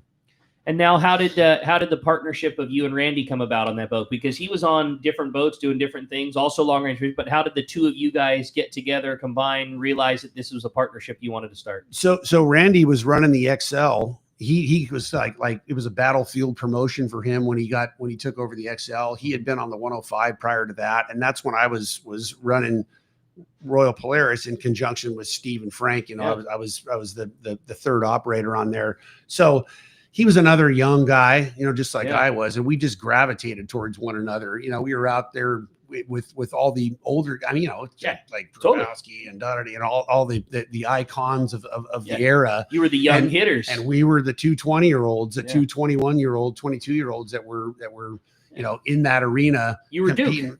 Yeah, exactly. Competing with you know, the legends. So we gravitated towards one another. You know, obviously we saw the world through a similar lens, being the same age and having that same passion for fishing. And him and I both, I mean, going back to that, what we were talking about at the beginning, how innovative we were just so full of just vigor for it and just looking for a better way. And the old saying, you learn about as much about what not to do from who you're working with as what to do. I mean, we were just chomping at the bit, just salivating to get our own program going so we could do it our way and just, you know, move the ball forward. One of the greatest things about, you know, when I did get on Royal Star, going back to it, is like that once I got out and, you know, got my feet under me and settled, and it was like, you know, the thoroughbred opening up the starting gates, man. I was just like, See ya. Yes, you know, finally, here we go. You know, like give the horse the reins and let him run, because, you know, everything I wanted to do, everything I wanted to try, everything I was constrained by, not in a negative way, but you know, again, Royal Polaris wasn't my boat, it wasn't my operation. Yeah, exactly. But once I had my It's own been boat, successful in its own right, doing it the way that it was due. Yeah, but once I was unconstrained, I mean, the opportunity to build my own brand, you know, I mean, all of we built an incredible, and I was on there for 5 years before Randy and I joined forces. And I mean, we just built a powerhouse brand. You know, you were there in your youth, you know, we just built a powerhouse brand of doing it. We were completely unique, and we still are to this day. Exactly. Like what we do, and that's not to disparage anybody else, but what we do, how we do it on Royal Star, nobody else, no other boat, no other crew can even scratch the surface. Well, you of what these guys set the standard. accomplish. You've driven the standards out Absolutely. there. Yeah. You glossed over it, but the Royal Star was one of the first boats with stabilization in the fleet. Yeah. Right. And then you drove the process, or not the process, but the handling of the fish, right? That was all you guys. Oh, 100%. And drove the whole fleet to get there. Among so many other things. And I mean, that for sure, in the end, that will be, you know, call it my swan song, my opus, you know, like introducing RSW and how transformative that was. There's absolutely no question about it. It's your legacy. There's no question about it. Yeah. Yeah. Yep, And not just, you know, again, not just for long range fishing, it's trickled down all the way to, I mean, all the private boaters now, even, you know, like AFCO with the you know, circuit breaker, like all of the, hey, right here, that's where that came from. And I can't tell you the pride that I feel knowing now, you know, at the time I knew it was going to be transformative, but seeing how it's transformed everybody, and now all these recreational anglers across the country, maybe across the world, have a much higher appreciation for what they're bringing in, for what they're harvesting. We're spoiled. Even to like the conservation note of it, you know. That's what I'm saying. When I started working at the tackle store, which is in 1995, the measure of success was how big your pile was and how many frozen tuna you traded for cans. You know, watching guys walk away with cases of tuna, and like you'd hear big frozen tunas hit the deck, you know, on long range ships that unloaded. Now, I mean, it's the quality and product is so good the average guy takes way lesser amount of fish and takes a higher quality product home. Like it has changed how and what we keep. 100%. And going back to the whole, we're focused on Royal Star and what we do. I'm telling you, like that is such a huge part of our brand, like producing that premium quality product. And that's where, a guy like Duke, who he was raised doing that and seeing that, There's nothing else. And he's taken the next step further where, like producing that, like showing that appreciation for what we're taking and advancing that to, our anglers who, coming out, they're spending a lot of time, they're spending a lot of money and sending them home with that product. That's just, it's a quality standard that, again, God bless our competitors, but they just don't have the ability with their refrigeration system, but really the drive from the crew. And it's being driven from a guy right here who is taking it to the next level. You guys aren't just driving. You drove the innovation on the boat. You get it off the boat. Now you're driving the innovation in the processing too. Yeah, the whole thing. So now we're taking really, really good product home, table ready. You guys could have seen this fish yesterday or from a few days back. Like these bluefin. Oh my God, you can't believe it. I've seen this for 20 years now, but it's just every piece. We eat fish that's probably 80% of the protein we eat at home, because it's such beautiful fish. But I'll still take this loin out. Just the other day, you cut it in half, just go, oh my God, like, look at this. That's cool. It's just amazing. The rock cod. Oh my gosh, those rock cod from out west. Yeah, when you bleed them and you spike them, you run the circuit breaker down those rock cod. It makes a huge difference. You can't believe how much better one of those is when it's bled, especially. Yeah, bled and taken care of that way than just, like one chucked in a sack. How true is that too? You go to Fisherman's Processing when you're on a trip like you just talked about, the variety trip where you caught everything. How impressive is something I'm sure we caught some rock cod on the way home. When you get the end product and that thing is done in the bag that's been bled and spiked and the circuit breaker wire ran through it, and then you get the professional class of people handling it on the backside at Fisherman's Processing. When you pick that thing up afterwards and it's translucent and snow white and just it's perfect. Like it's perfect. It's perfect. It is. It's perfect. You know what's funny about that? I had a lot of friends at Vanderbilt. And they fished in Florida and they never really knew anything about bleeding their fish or anything. They assumed that white meat was when you cooked it. Like, oh, look how white it is when you cook it. And then they saw the product that we would bring in from Royal Star, sat in the RSW for a day. It was bled out, beautiful, spike bled, flushed out. And it looks blue. Like that's the best way I can describe it. Like the rock cod, it looks blue, like a lingcod. Yeah. Like a lingcod. It's got a bluish tint to it. That's because it's all been flushed out. All the crap that was in it, doesn't all have the gone acid. now. Doesn't have the acid. Exactly. Doesn't have the blood. But not just how it looks, the flavor. The flavor's different too. It comes out flakier and it's just not tough anymore. Nope. It's just a different fish. 100%. That's cool. 100%. Yeah. So hey, looks like we've got the fishdump.com report by the Angler's Realtor, Joseph Husseini, on the line. And this is sponsored by Fish Pros at Fisherman's Processing in San Diego, where you get the premier processing experience. Check out the easier online system to book your processing for your long-range trips. With more team members, Fisherman's Processing stays far ahead of the best. More same-day capacity and the finest customer service. Stop by their location in Old Town on Taylor Street or check fishermansprocessing.com and make your reservations today. Hey, Joseph, how you doing out there? Doing good, guys. Good morning. Morning, buddy. It's something like there's some. This is a report that we were anxious to hear. Sounds like there's some good fishing to be had on the grounds. There is, man. It is still biting really good. I'm going to start up north, Santa Monica Bay area, calico bass fishing and bonita fishing, along with some short barracuda. It's still really good over at Rocky Point. There's still some yellowtail showing up. They don't want to eat anything, though. They are line shy mostly. Best thing to do is just drop down in line, use anchovies, use a light hook, and let them swim.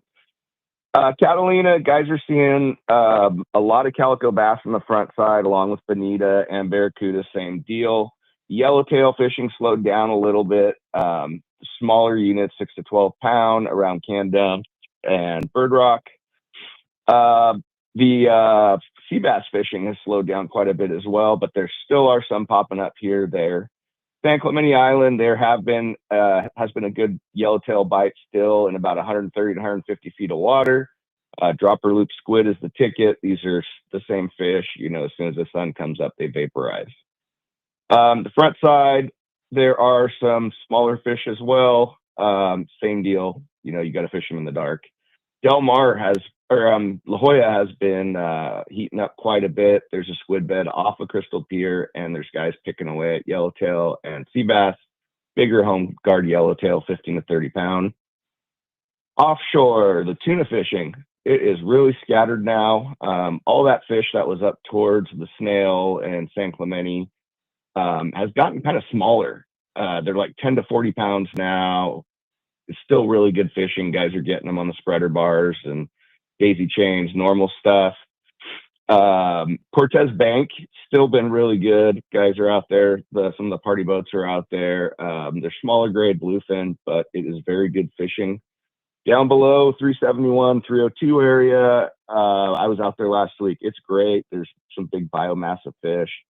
There's a couple guys even caught the odd skipjack. But it's a mix of bluefin and yellowfin. It's like 10-pound yellowfin with 150-pound bluefin.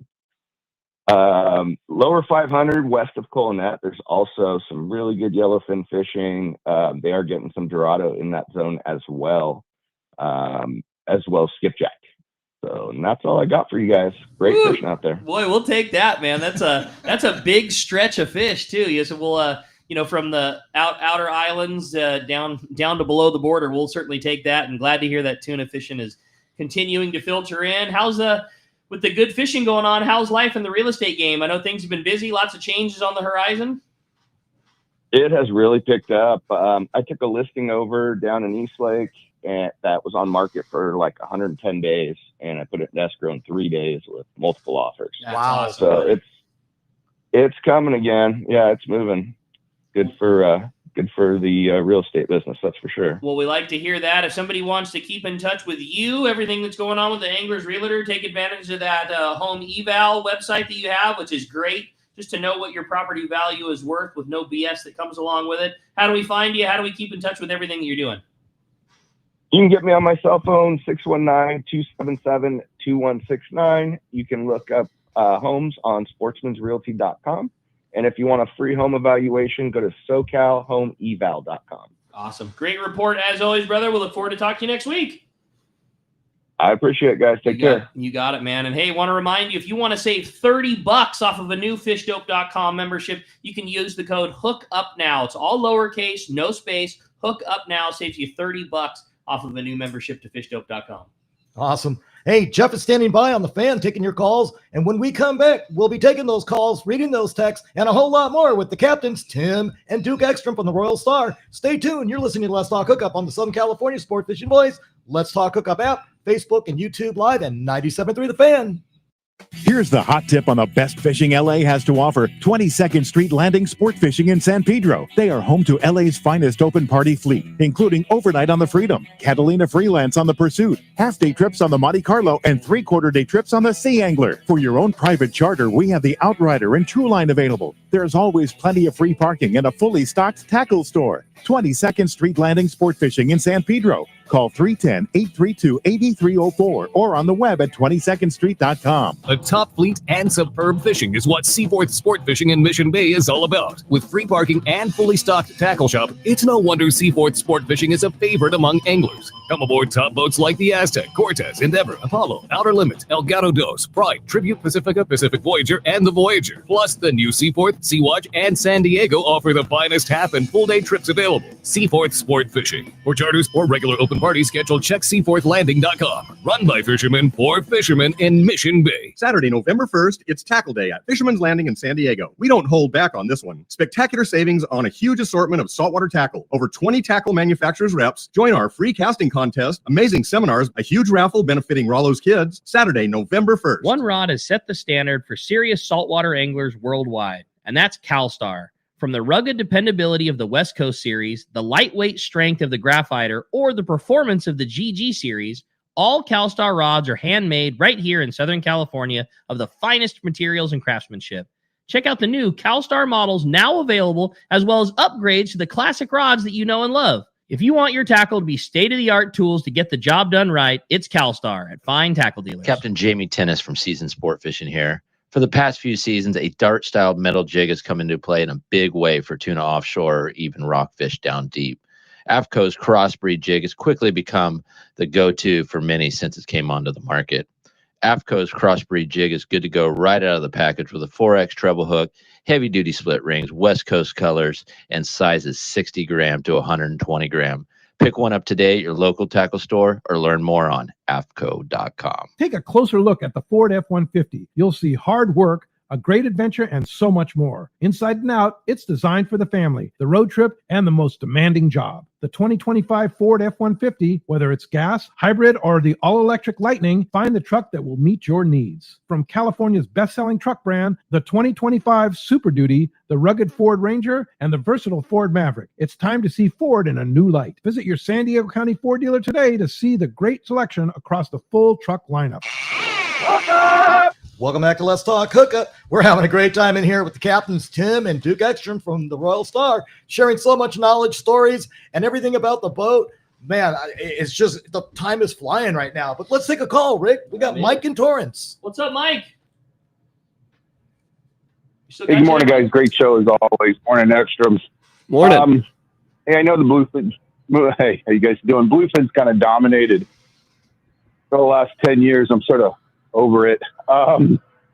But back, us old guys, back when I started, it was all about the big yellowfin. If you remember, Tim. Oh, yeah. 2005, I remember being on a boat. We were on the Rooster drifting next to you guys. Super cool watching the boat next to you get bit. Or gas come over the rail, you know, like, oh, look at that dude, look at that fish coming over on the deck boat. But what's your view of the, you know, the 200-pound yellowfin that we don't really talk about anymore? What do you hear about it? What do you see down the line? And, you know, I guess I kind of missed that, but that's about getting old. No, I mean, we talk about it. We still do it. You know, the past, it's been a few years. I mean, there's been some little flashes in the pan, you know, little periods where that fish shows up on lower banks. I mean, that's definitely it's an annual thing, whether they show up on Potato or Morgan or Finger, you know, somewhere around there. We haven't seen a year to compare to that period between, I want to say, like 96, 97 through like 2010, 11, 12. We haven't had one of those big years since. It's got to be at least 8 or 10 years now. And that's more a function of the yellowfin tuna population as a whole.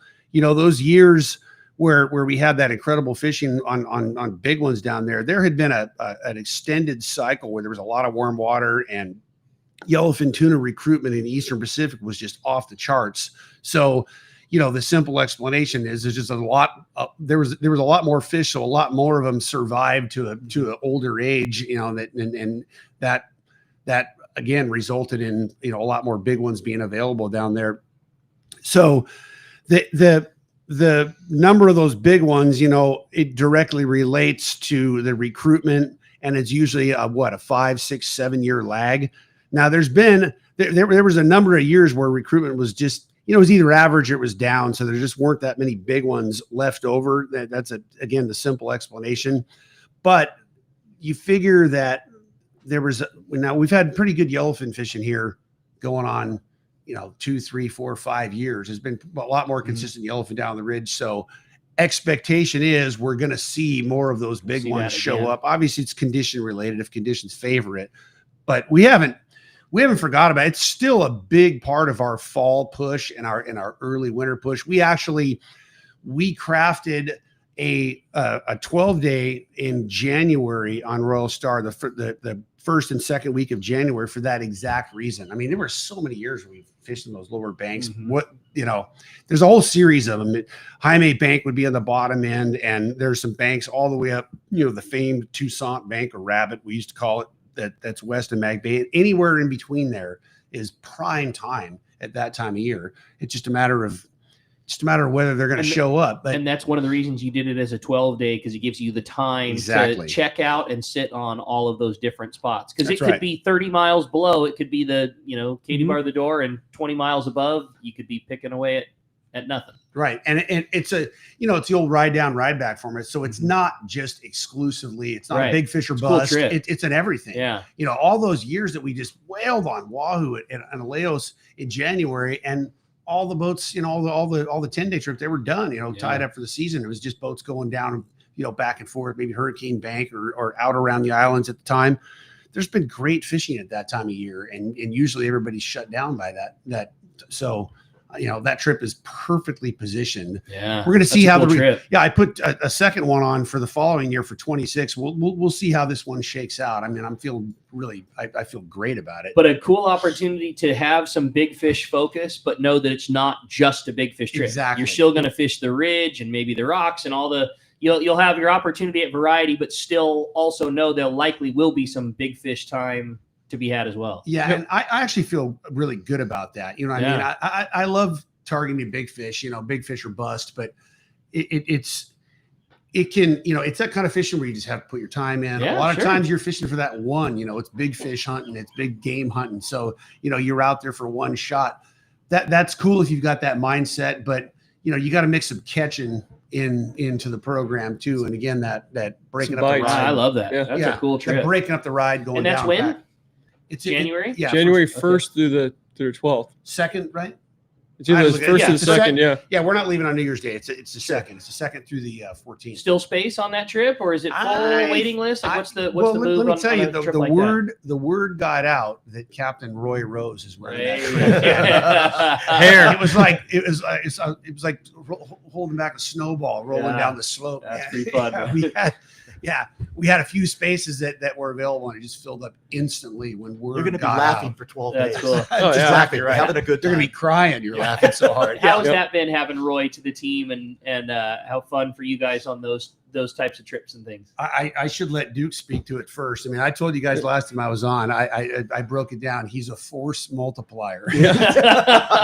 he's old school. He's like these guys. I mean, it's just another perspective for young captains like myself or some of the guys that we have on the boat already. It's just another perspective for everyone to take in. Yeah. Not only that, he's just great with people. The best. He's one of the best with people that I've ever witnessed. I mean, he can make a crappy situation a good situation for a lot of things. That's cool. Just socializing, your people skills. He's really, really, really elevated all of our games in that sense. That's awesome.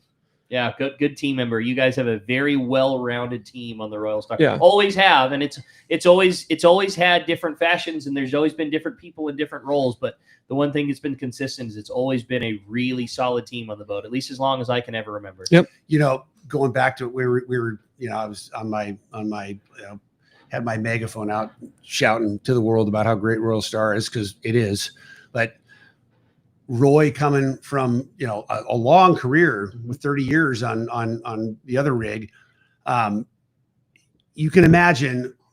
And again, it's not that the other guys are doing it wrong. Everybody does it different. Yeah, right. Well, I won't say it. Kiyohara's old saying, but anyway, everybody shakes and bakes different. Let's put it that way. Yeah. But we all get the job done. You know what I mean? So anyway, but Roy came over to Royal Star, and you can imagine what he saw us doing and how we do it. I mean, it was just like, and the guy's just absolutely blown away. Cool.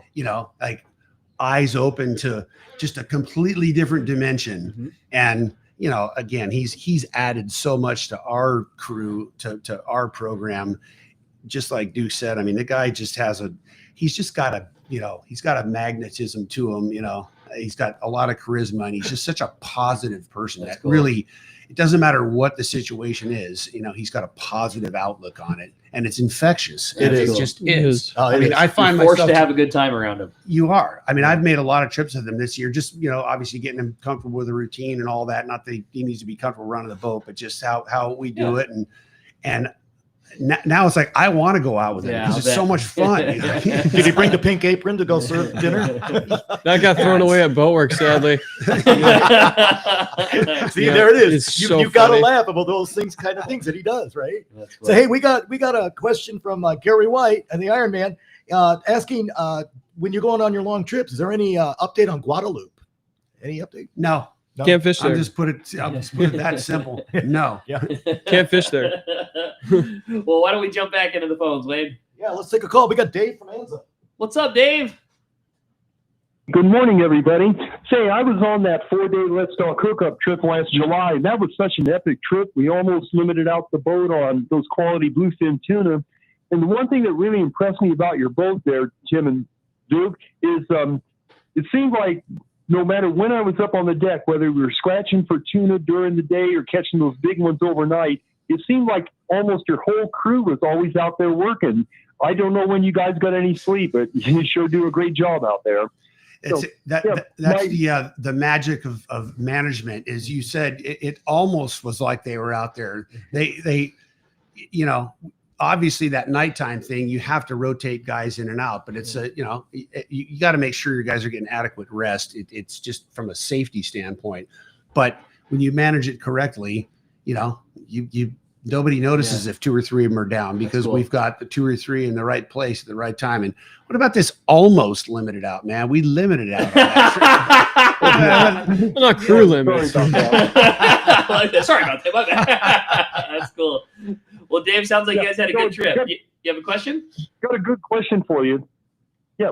Question for you is I use my Talica 20 over at the nighttime fishing. When I bought it, there was that colored Spectra was not available. So I have a 100-foot monofilament top shot on it, and I marked my line every 100 feet with a Sharpie there. Seems like at nighttime, though, after I've been down a few times at night, it's getting harder and harder to see those where I've marked my line. Do you have any suggestions on marking our own line that might be more visible? No, there's really nothing else besides, you have a Sharpie or something that's very, very bright, whether that's neon green. It can be a hideous color like neon green, neon pink. But as long as you can see it, that's all that matters.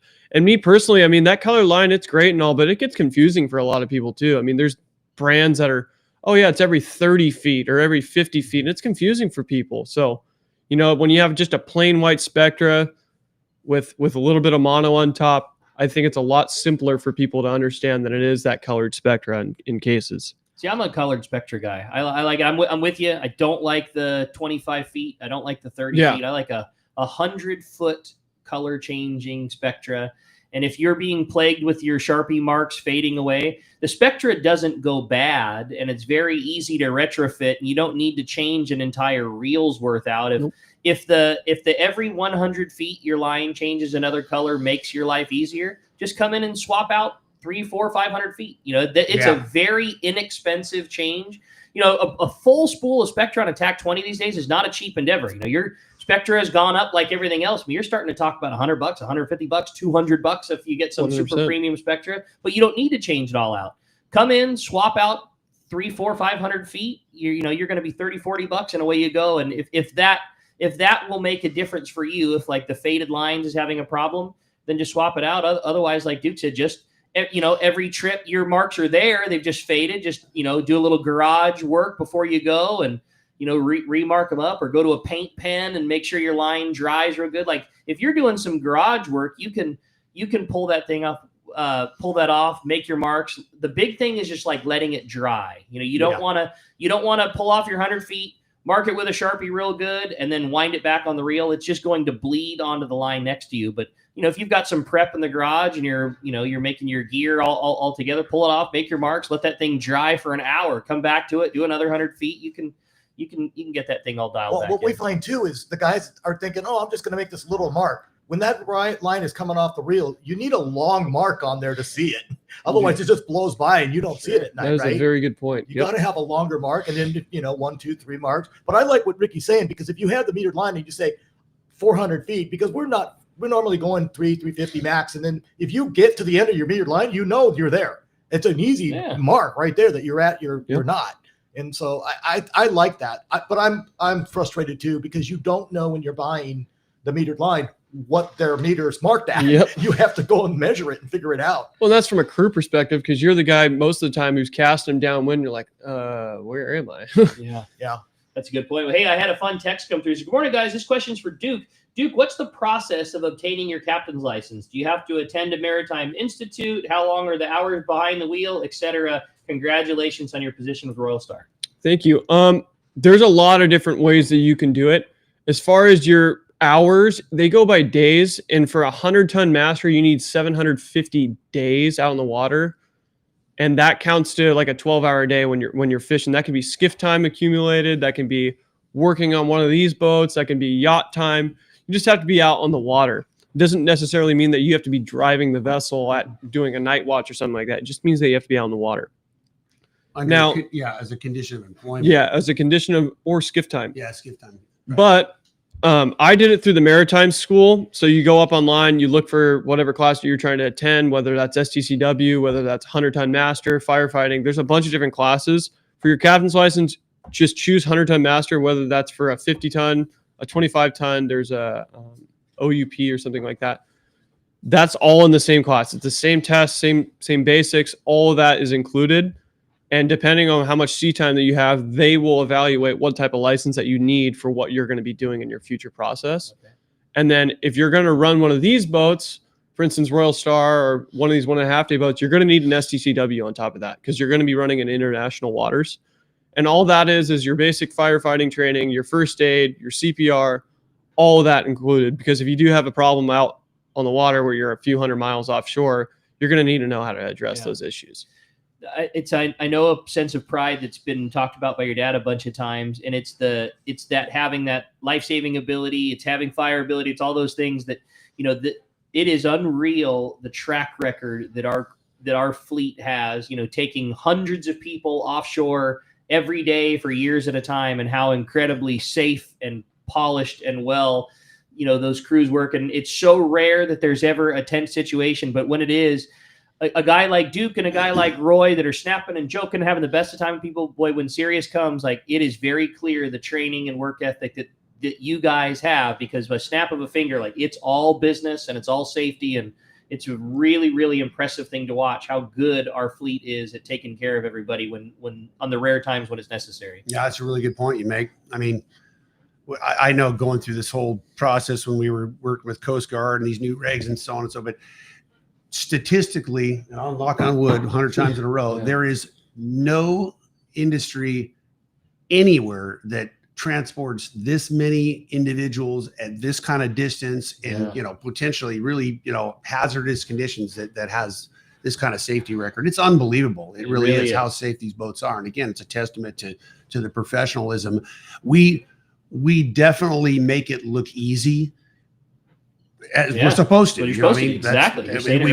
We want everybody, but at the same time, I just reemphasize the point you made. And there's no question whether we're competent professionals out there. That's why everything works as good as it does. Think about the number of fender benders that happen on the bus and mass transit and cars and planes and trains and everything else that exists. Thousands of people go out all the time. The number of incidents are almost nil. The few that happen are usually brought with it an illness, a thing like that. And even still, it's just like Johnny on the spot, boy. You went from Roy Rose wearing a pink apron to this is a life safety thing, and everybody works with, Coast Guard immediately. It's just the rare times when it happens, it sure makes you proud of how good this fleet is. Amen. Yeah. When you think about how many captains we have on the boat too. Right. We have Roy, him obviously, myself, Brian, Jackson, Logan, Mikey, Greg. That's really cool. Yeah. Randy, there's 9 operators. Vast majority of our crew are licensed operators. Yep. And all of that comes with life-saving, fire safety, all of it. All of it. Yeah. All of it. That's They all have cool. experience from the Coast Guard training, all of it, and Royal Star training. That's really cool. Let's try and sneak another. We don't got a lot of time. Let's try and sneak in one more text, Wayne. Yeah, so unfortunately, this person didn't leave their name, so they can't get in the drawing. But they're going on a 10-day coming up here, and they're asking, what's the situation on the Wahoo? Real quick one, Duke. We got about a minute 30. It's the same. It's the same type of techniques. I mean, you have your raider jig, something that's fast moving and shiny. So it's a raider jig, a bomb, a surface iron, whatever your technique is that you like. A wire rigged bait setup with 40 or 50 pound test on top of that, and whatever trolling lure of your choice. We recommend people are bringing out those trolling lures because not only are they so expensive for us to bring out, but we can't just say that they're free when they break. You know what I mean? We're bringing those fish on, and sometimes, a lot of times with those Nomads, those GTXs, you can only get 4 or 5 bites out of them before they get cracked and then they break off. So for you guys to bring out your own lures, it's a lot more helpful for us and yourselves. We're going to get a lot more fishing time out of those lures.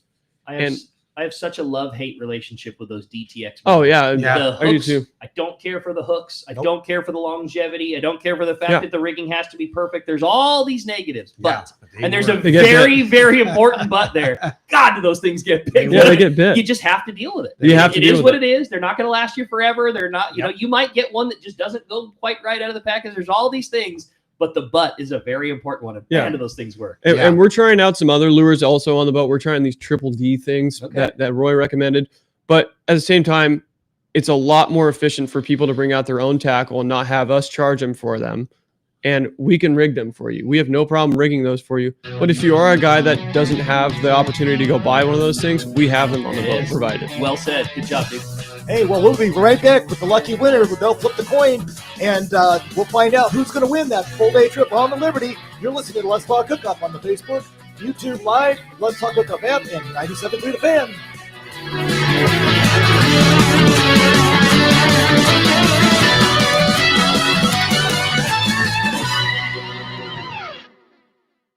This is Pete Gray to tell you about my fishing buddy, Dan Hume, and his amazing company, Hume Termite. As you know, Southern California is infested with termites. It's a constant battle for anyone who owns a home, and that's where Hume Termite come in. They're strictly termite experts. They start with a thorough inspection to find out why you have termites in the first place, then recommend sustainable treatment options that work. Hume Termite has been controlling my termites for years, and I have recommended them to numerous friends. Did you know 99% of termite companies are commission-based? Not Hume Termite. They're all salaried employees, and with a thorough inspection, they'll help you solve your termite problems, not sell you something you don't need. Let Dan and his crew earn your business through customer service and trust. It's swarming season, and now is the time to call Hume Termite at 760-598-2201. They'll come out and give you honest answers to solve your termite issues. Check HumeTermite.com.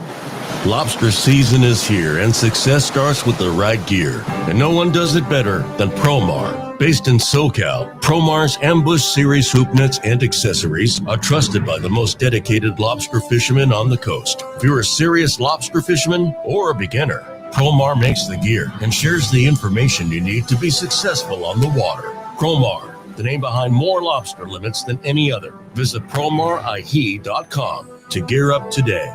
If you're into saltwater fishing, Saturday, November 1st, it's Tackle Day at Fisherman's Landing in San Diego. We don't hold back on this one. Spectacular savings on a huge assortment of saltwater tackle. Over 20 tackle manufacturers reps teaching and showing the latest product. Join our free casting contest and show your surface iron casting skill. Amazing seminars by some of top names in the business. A huge raffle benefiting Rollo's kids. It's our biggest sale of the year. Tackle Day at Fisherman's Landing. Unbelievable pricing on tackle, clothing, accessories, and more. Saturday, November 1st. Hi, my name is Chris Webb, and I'm one of the owners of Nature Fed Beef Company. We've started Nature Fed to bring families the highest quality beef that you can get in Southern California. Did you know when you buy ground beef at the store, it can contain hundreds, if not thousands, of different cows? All our cows are pasture raised and pasture finished. They roam and graze on green grass miles away from any freeways, assuring low levels of cortisol and some of the best meat quality that you can get. These animals are raised in God's country in the Klamath Basin and just outside of Corning, California. We sell our cow shares in quarters, half, and full cows. This gives you a cut from every piece of the cow, and all the meat you buy comes from the same cow. We deliver it right to your door, packaged and ready for your freezer. Let's Talk Hookup listeners can enjoy $250 off any beef order with the code Hookup. Give us a call at 619-324-3555 to order, or visit naturefedbeef.com. $250 off any beef order with the code Hookup. Visit naturefedbeef.com. Looking for the ultimate Alaska fishing experience and the best value in Alaska? Look no further than Kingfisher Charters in Sitka, Alaska. A trip to Kingfisher includes everything you need to make your experience legendary. The finest fishing fleet in Sitka with the best captains, deluxe accommodations, gourmet food, world-class fish processing, and the best part, it's all included for one amazing price. Kingfisher is Let's Talk Hookup's most popular destination.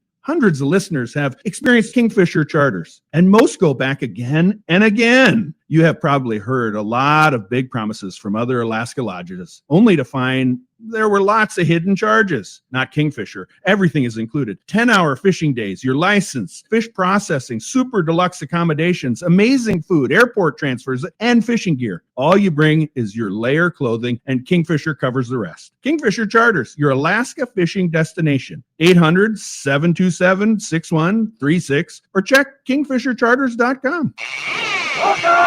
Welcome back to Let's Talk Hookup. Hey, we're going to have the extra flip the coin right now to find out who is going to go on that full day trip on the Liberty. Duke's doing us the honor. Gonna do it. Caller And texter today. Caller and texter, and into the texter. Hey, John from Redondo? Rancho San Rancho San Diego. John from Rancho San Diego, you're the winner of the full day trip on the Liberty. Boys, what a fun show. This was crazy how fast 2 hours rolls by talking about something you like. And boy, I'll tell you one thing, I really like going fishing on that Royal Star. You guys painted a great picture, had a lot of fun. If somebody wants to take advantage on all of the things, the short trips, Duke, you were talking about with that great tuna fishing, now that we're swinging into the fall, Royal Star is doing mostly longer trips, that killer new long trip that you put together. If anybody wants to get on any of these trips, go fishing with you, whether it be right now or in the future, what's the best way to do it? Okay, so give us a call in the office. That's the best because you can actually talk to a live person, 619-224-4764. You'll either talk to Tracy, Brian, or I in the office, maybe even Duke if you leave a message, or royalstarsportfishing.com. Follow along on the Instagram, which is Royal_Star Sport Fishing. Which you guys are doing a great job. That's all been a good. very fun follow, keeping us up to date. Really appreciate it. And Great. the daily updates, royalstarsportfishing.com, straight from the boat. And hey, I got to mention, we have one spot that opened up on a 10-day, November 5th through November 15th. There we it have is. one spot for the entire fall, and that's it. And I have one more trip, the Christmas trip. KWFN and KWFN HD1 San Diego. This is Xander Bogarts. The Padres play here on San Diego's #1 sports station, 97.3 The Fan. And the Padres in front. And Odyssey Sports Station.